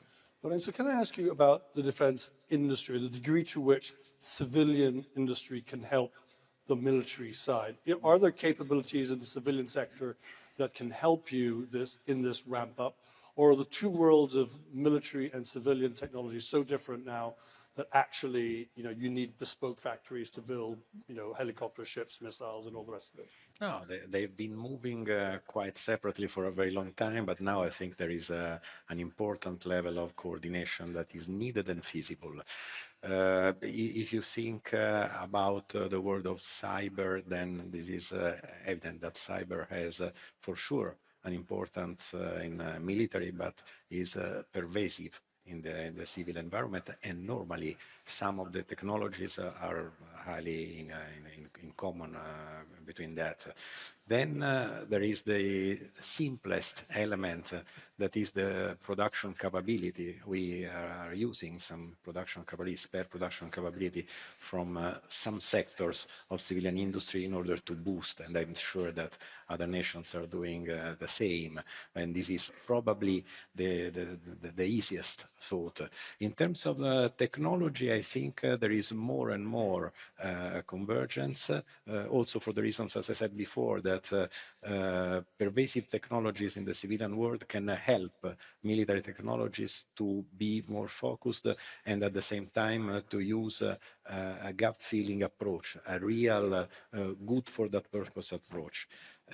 More in general, I think that then I fully agree we should really stick to the capability that we want to provide. Just to give example for Italy, and I always want to liaise with the security. Of course, border control is a critical element, sea border control. So it's obvious that you do that with ships, with helicopters, with planes that have a lot in common with the military patrolling that is done. So there is a lot about commonality. Then there is a specific element that I think we should tackle with is the message, because in some countries, and Italy of course is one of those, the message related to global security, the link between security and economic wealth is much more palatable than a simpler in words increase in defense spending that is simply filling the inventories with missiles and ammunitions. Mikael, did you want to come in? Well, a couple of comments on technology, but also the broader question. I know I'm saying something that politicians do not want to hear, maybe, but we have to stop sort of looking at defense investments as a burden to the society. If we have decided somehow that we have this threat environment for a long, unpredictable time, let's do the best of that, because it is actually extremely good engineering. It is GDP creating. It is tech spin-off creating activities, and we can actually, because of the sort of interface between civilian capabilities and military or defense industry capability is now sort of being less and less obvious. We can do so much more if we decide to say, okay, this is actually the future. And I think some countries like Germany has really gone that direction by actually almost replacing automotive capability industry with defense industries. On the technology side, I mean, many will go all the way and providing capabilities to the defense forces completely from a white paper coming from nowhere, or from the commercial side. On AI, of course, on connectivity, additive manufacturing, what have you. There are many areas. They are so important. But many of them actually get sort of killed in this death valley because the sort of the system that they think they will get cash flow from is not so, the pace of that system is not what they think it is. So I think we as prime defense industries have a big role in actually managing ecosystem of smaller companies, not sort of acquiring them, but actually connecting them to what we do to deliver capability to the defense forces. That is a model we have to prevail in. Over to the politicians. Yeah, you see, I can agree with Michael for the simple reason that I'm in charge of foreign policy and I'm the commander-in-chief, but not in charge of the budget. So I would encourage all of the politicians to listen to this. So I guess my job is more, and this is where I come, Finland and Sweden are the newest members. There's a huge deal on Global Eye published today. And I don't think, the Swedish defense industry or the Finnish defense industry, for that matter, would get these kinds of deals were we not in the alliance. So my commercial break is very simple, that when you look at comprehensive defense, you have to look at number one, networks, right? There you have two very good Finnish companies, Nokia and Bitio. Number two, you have to look at AI. Give you three companies, Sensor Fusion, Insta, and Nest AI. Number three, you have to look at vehicles, Patria. Number four, you have to look at ammo and explosive, Forsit and Nammo. And then number five, you have to look at space. You have ICEYE, Kuva Space, and Reorbit. So my message is, look at the Finnish defense industry. It's fantastic. We were told not to do a sales pitch, but politicians are allowed to do what they want. Rob, did you catch my eye? Yeah. Do you want to sell Netherlands defense industry? Yeah, we'll do the next commercial break. No, but one of the things that we've decided, because we are going to boost our spending also in a very fast pace, but we are going to carve out 10% of our national defense budget for innovation. So really to make sure that we can boost the innovation coming from our universities, a lot of interesting startups and scale-ups in the Netherlands, but we also have a very strong collaboration with the National Knowledge Institute, with several companies from the defense industry, but also for dual use. And really to make sure that we can keep up the pace, because warfare is changing so rapidly that you have to carve out, in our case, 10% of the budget for innovation and building this ecosystem, and not doing just within the Netherlands, but with companies throughout Europe and in Northern America. But we also have very strong other companies that are in the end crucial for everything that we do in terms of security. So Alex already mentioned two of the Finnish companies, but we have with ASML probably right now the most important company within the EU. And there is a coalition of 10 to 15 European companies, part of the Tech Creators Coalition. And I think our 5 governments are now going to really support these companies to boost everything that they are doing, because without ASML, the American industry is nowhere.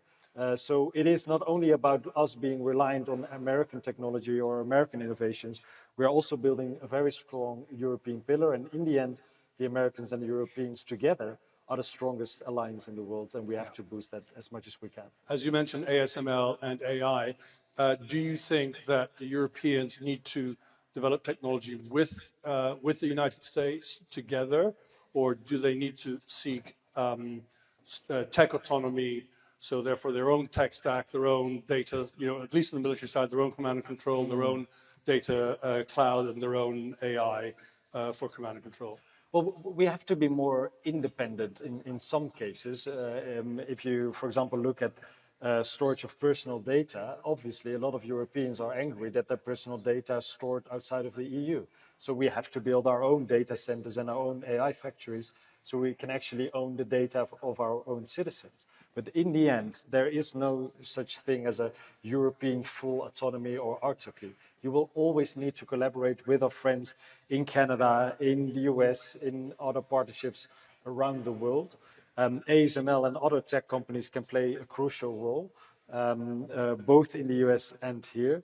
But one figure that is always mind-blowing to me is that ASML is right now by far the net worth biggest company in Europe, but only 2% of their customers are within Europe. So we have to diversify our own economies. We have to make sure that there are more customers in Europe, but that's also in addition to what you're selling to the Americans and countries in Asia. We're sadly running out of time, but I just wanted to ask Lorenzo about this question of tech autonomy or tech sovereignty, and then I'll come back down the line. Well, I'm absolutely in favor of collaboration, as Prime Minister said. My point is that when you sit at the table, the way you manage to shape the collaboration or to obtain the collaboration is also dependent upon what you bring to the table. So the two roles are not separated. Europe and the European side of the alliance has to invest to have its own capabilities, excellencies, also in order to preserve export, that is by far one of the sources of wealth of Europe.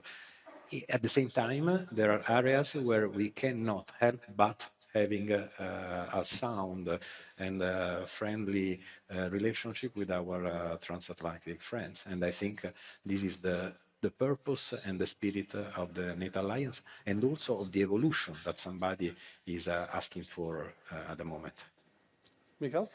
There's no way we can sort of be efficient or actually keep up with competition if we don't use hyperscalers from the US when it comes to the basic functionality and cloud and connectivity in a proper way. That doesn't mean that we wouldn't be able to use or keep track of our data centers, of course, as the Prime Minister mentioned, but also we can use lots of the AI models on our own. Agentive AI, adoption of AI can be done, but we have to work with these guys, otherwise we will never be competitive in the European perspective for a long time. We have a long journey to go if we want to have sovereignty in this area, my view.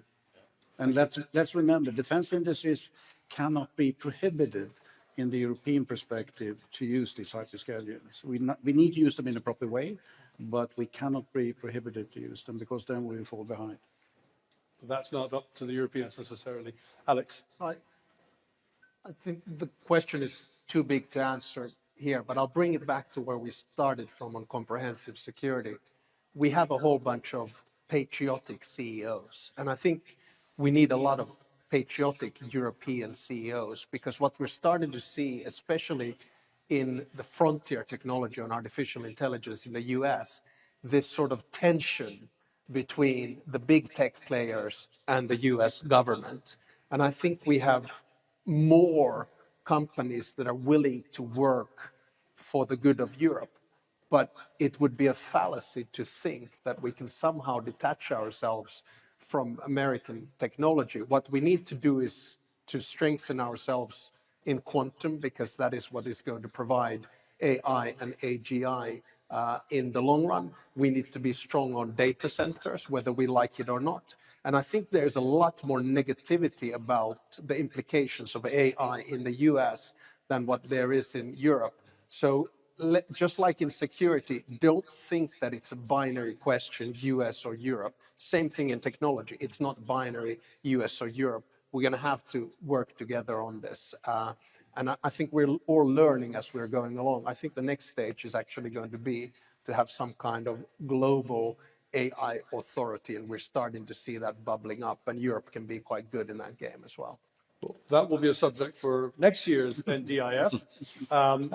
Thank you very much to my panel. Please join me in giving a round of applause. We've had many more questions that we could ask, but we've run out of time. Thank you.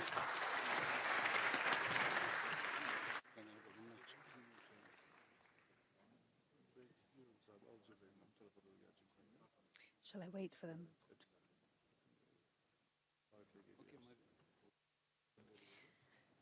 Ladies and gentlemen, please join me once again in thanking our moderator and our panelists. Thank you very much indeed. All right, we continue to our next panel. And as I said before, our last panel, that military leaders don't hold all the levers, but they do still hold quite a few. And the defense industry delivers many of those levers or capabilities for our armed forces. And production, speed, stockpile depth, resilience, plus interoperability and sustainment all affect whether NATO can deter, defend, and also prevail in a contested environment. Our next session, Industry as a Military Variable, an alliance ready for tomorrow's battlefield, will cover all of these issues. Moderating our session, we have Natalie Tocci, James Anderson, Professor of Practice at Johns Hopkins University SAIS and Senior Fellow at the Institute for European Policymaking at Bocconi University. And to guide us with their best military advice, the chair of the NATO Military Committee, Admiral Giuseppe Cavo Dragone, and the Supreme Allied Commander Europe, General Alexis Grinkovich, and the Supreme Allied Commander for Transformational, Admiral Pierre Vandier. Welcome to you all. Ladies and gentlemen, a round of applause for this panel. Thank you.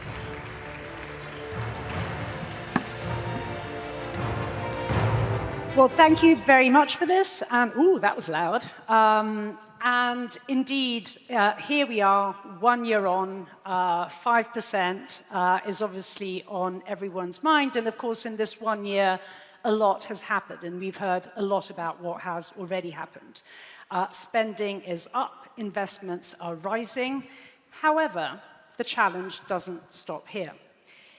It is quite clear that the task at hand is really one of transforming money and investments in real military power. And so the key question which we need to address now is really how to ensure that industry delivers, and it delivers the necessary capacity at scale, at speed, and through constant innovation, while all at the same time remaining united, given that consensus is the name of the game in NATO. And how to ensure that what we produce is actually interoperable, that it is resilient, that it is sustainable. Because indeed, only if all of these conditions are met will deterrence and defense actually be capable. So let us jump straight into this question of military power. And we have, of course, an absolutely stellar panel here who have all of the answers. And let me begin, General Grinkovich, with you, to really give us the lay of the land as far as what the security environment is concerned. What are the threats that we face? What are the operational needs that emerge from these threats? And therefore, what, on the one hand, should citizens have in mind, but also, on the other, what does industry need to deliver? Sure. Well, thanks for the question, and a pleasure to be here with you all today. You know, several of the other speakers, I think, starting with the Secretary General earlier, talked about how those who would do us harm are working together more than ever before. And this is a theme that has some real military implications. And the biggest implication of it is that the risk of conflict happening in multiple theaters around the world simultaneously or very near simultaneous to each other is much higher than it's been in a long time. And that will put a tremendous strain on our ability to deliver military effects given the capacity that we have in our inventories. And this is where industry becomes extremely important in order to build that capacity so that we can deliver those effects. We want to deliver them rapidly so we can quickly bring the enemy to culmination. The challenge when you have simultaneous conflicts and strained inventories of munitions is you increase the potential for the conflicts to protract, to become much longer. And so this is a real key for industry. If we can build our industrial capacity across a whole range of higher end, more exquisite systems to affordable mass type systems, we increase our ability to quickly bring a conflict to the close and hopefully deter it from even happening in the first place. Well, indeed, we, Saker there really put his finger on this question of simultaneity, which I think is a story indeed of simultaneity of different conflicts happening at the same time, and simultaneity in terms of, therefore, different capacities that we need to develop at the same time. But while we need to develop at scale both the exquisite capacity and mass production, we also need to think ahead. And thinking ahead, Admiral Vandier, I'm sorry, absolutely, I mean, that was really a faux pas. The question really is, indeed, what are the capacities that NATO needs to think about when thinking about its tomorrow? What are the areas that, indeed, the greatest attention needs to be paid to? If we look at the Ukrainian war, it's no longer than the World War I. And what happened during World War I? In fact, all the war fighting changed.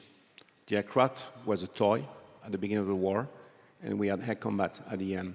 The tank didn't exist in the war. It was the first tank assaults at the end of the war. Same for the submarine.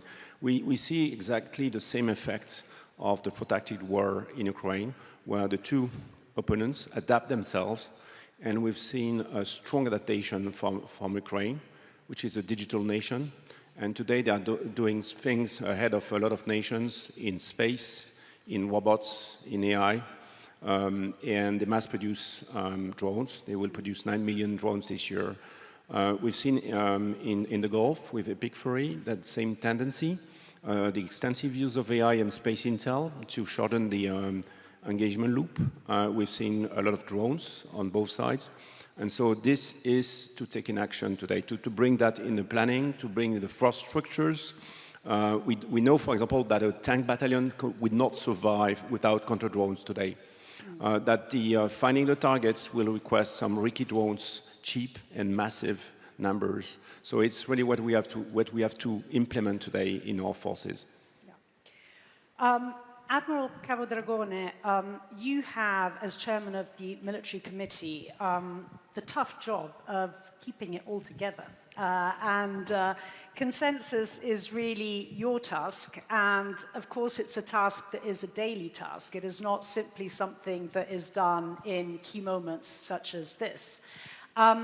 So give us a sense of, indeed, how to ensure that that consensus is actually built and that it delivers, and so as to ensure that the 5% goal that we are moving towards is actually reached and does not go to waste.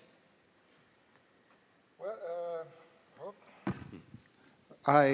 first of all, the 5%, I consider that not just a number, but let's say a promise, a commitment to our military that we will provide them with the tool they need to fight and win in case, is to our adversaries that they will pay a higher and higher tool if they test us, and also to industry that this is not just a moment, it's something solid right there, and they can count on that. As far as the waste, again, it is something that we pay a lot of attention to it. It is in the dark. It's something that we need to be aware of.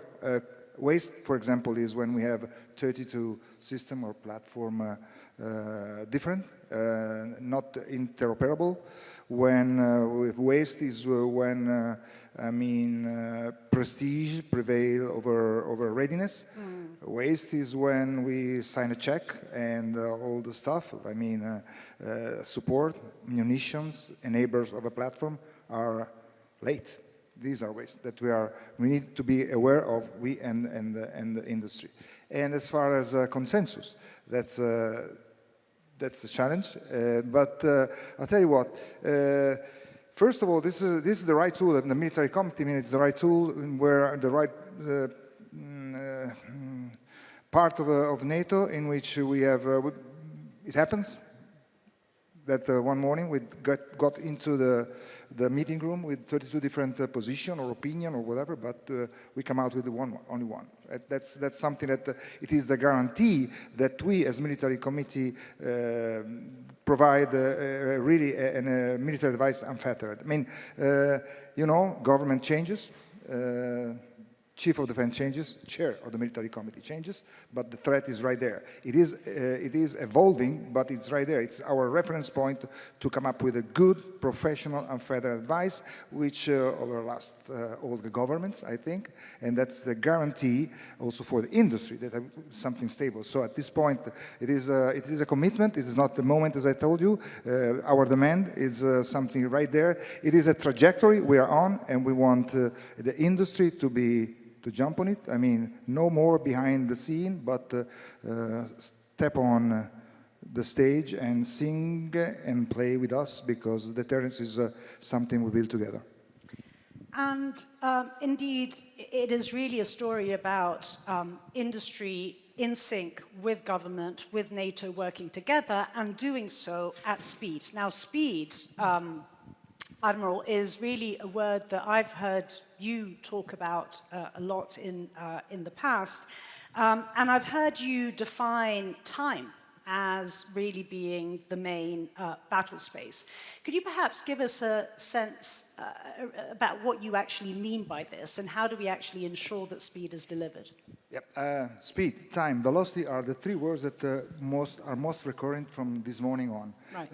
I mean, time, of course, connect all the domains. I mean, time dictates when we see a threat and when we act. Drones, has shown us very clearly, they decide the time between a target is detected and to the time in which it is struck. Industry, military, and institution need to change their mindset. We need to work and to react on a fastest clock all together, all of us. And basically, that's I would make it very short. The next advantage will not belong to the alliance with the nicest, the most modern, the most sophisticated, the sexiest platform or system, but to the one who can learn fastest, decide fastest, scale fastest, recover fastest in peace, crisis, and war. At the end of the day, my personal opinion is time is no more a battlefield variable, but it is an operational domain. Absolutely. Admiral Vandier, I want to come to you on this question of speed, because I think there is indeed a key nexus really between speed and innovation, right?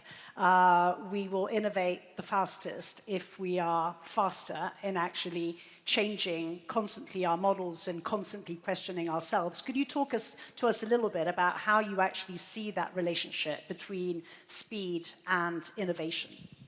So there are two critical things to deliver faster.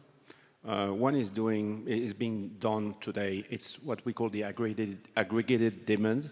That means that all the nations go together and they see how they will fulfill SACEUR's plans. And today that job has been made, and the demand signal is pretty clear on what exists. The other part is what doesn't exist, or what we should implement. So that was the example of drones, for example, on all domains. In fact, we need a fast track to implement this. If we just apply what we've done before, that means that it's 3 years to define the needs, then to define the requirements, then to go to contracts, and then to deliver.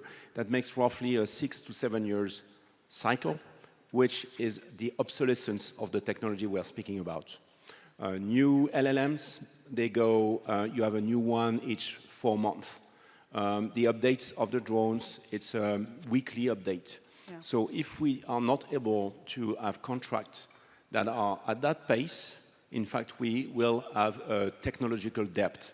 Yeah. And I think today, we have pretty the same contracting process for an aircraft carrier and for software. We need to have a fast track. This is essential. General Brinkovich, without obviously scaring us too much, but could you give us perhaps a more granular sense of exactly what are the military risks if we don't do all of this? Yeah, so if you think about the ready forces that we're building across the alliance, no doubt in my mind that allies are spending to their Hague Summit commitments. They're going to get the tanks and airplanes and ships, those long lead items that we need, into their inventories in line with their capability targets. And some will meet them quicker than others, but we'll get there. The thing that you need now is the depth of munitions and the replacement capability for those in the event of attrition on the battlefield. And so, where you might have used to thought of, you send a fighter squadron or you send an infantry brigade into battle, that they go with 30 days of supply. And if you build that 30 days of supply, you're really good to go. And that's all you need to think about. What we really need to develop is the back end of that industrial base that can sustain that fight over a longer period of time. So it becomes as much about building the capability as building the ecosystem that can sustain the fight. And that ecosystem can't just be static. As Admiral Vandier mentioned, the development and innovation cycles are running at faster and faster rates. And so as we resupply our forces that are on the front lines, as we replace the things that have been attrited in combat, we want those to be more modern, more adapted to whatever changes we're going to see on the battlefield. This, to me, is one of the real lessons from the conflict in Ukraine, from the conflicts in the Middle East, is that you have to build a very tight relationship between the militaries and the industrial base, so you have really rapid discussions about what it is that the battlefield requirements are on the front line, and then industry can talk about what they can deliver, and in that tight loop, deliver much more quickly. Someone this morning talked about the general's opinions on what they might need isn't as important as someone on the front line. I absolutely agree. The fingertip feel for what's needed is going to come from the front line, and we've got to figure out how to make those connections at the right echelons. Yeah. Admiral Capodragone, in a sense, a related question that comes from the floor. What is, you feel, the military problem that is actually most critical for industry to address for NATO? I think that what we should be aware of is that, we have more money available. Yeah. We have more money on the table. So again, we have to transform money in capabilities or effect on the battlefield. We cannot just wave money in face of the enemy because it's not gonna work. But the thing is that temptation or something that could happen is that with more money, there should be the tendency that we need to intercept at the earliest to more fragmentation. So the temptation should be there. And I think this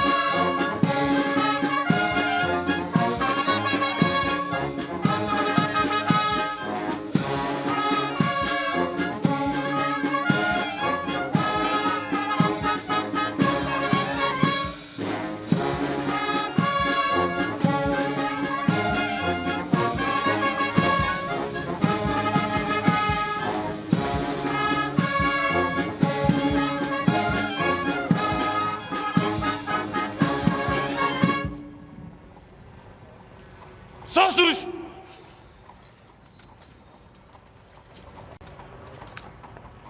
Döner at.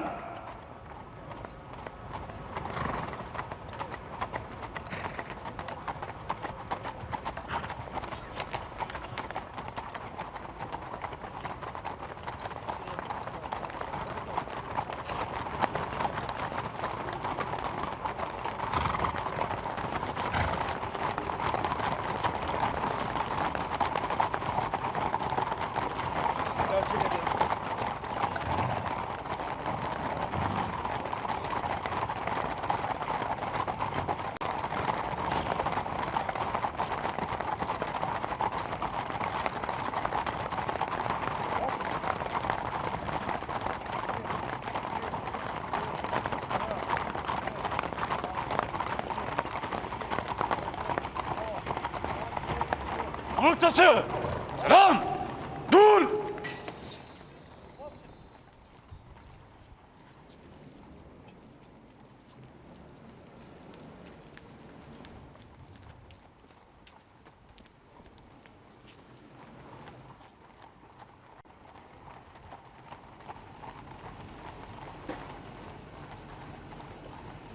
Dikkat!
Görüşürüz, hazır bırakacağım.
Merhaba, Ashkar.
Okay.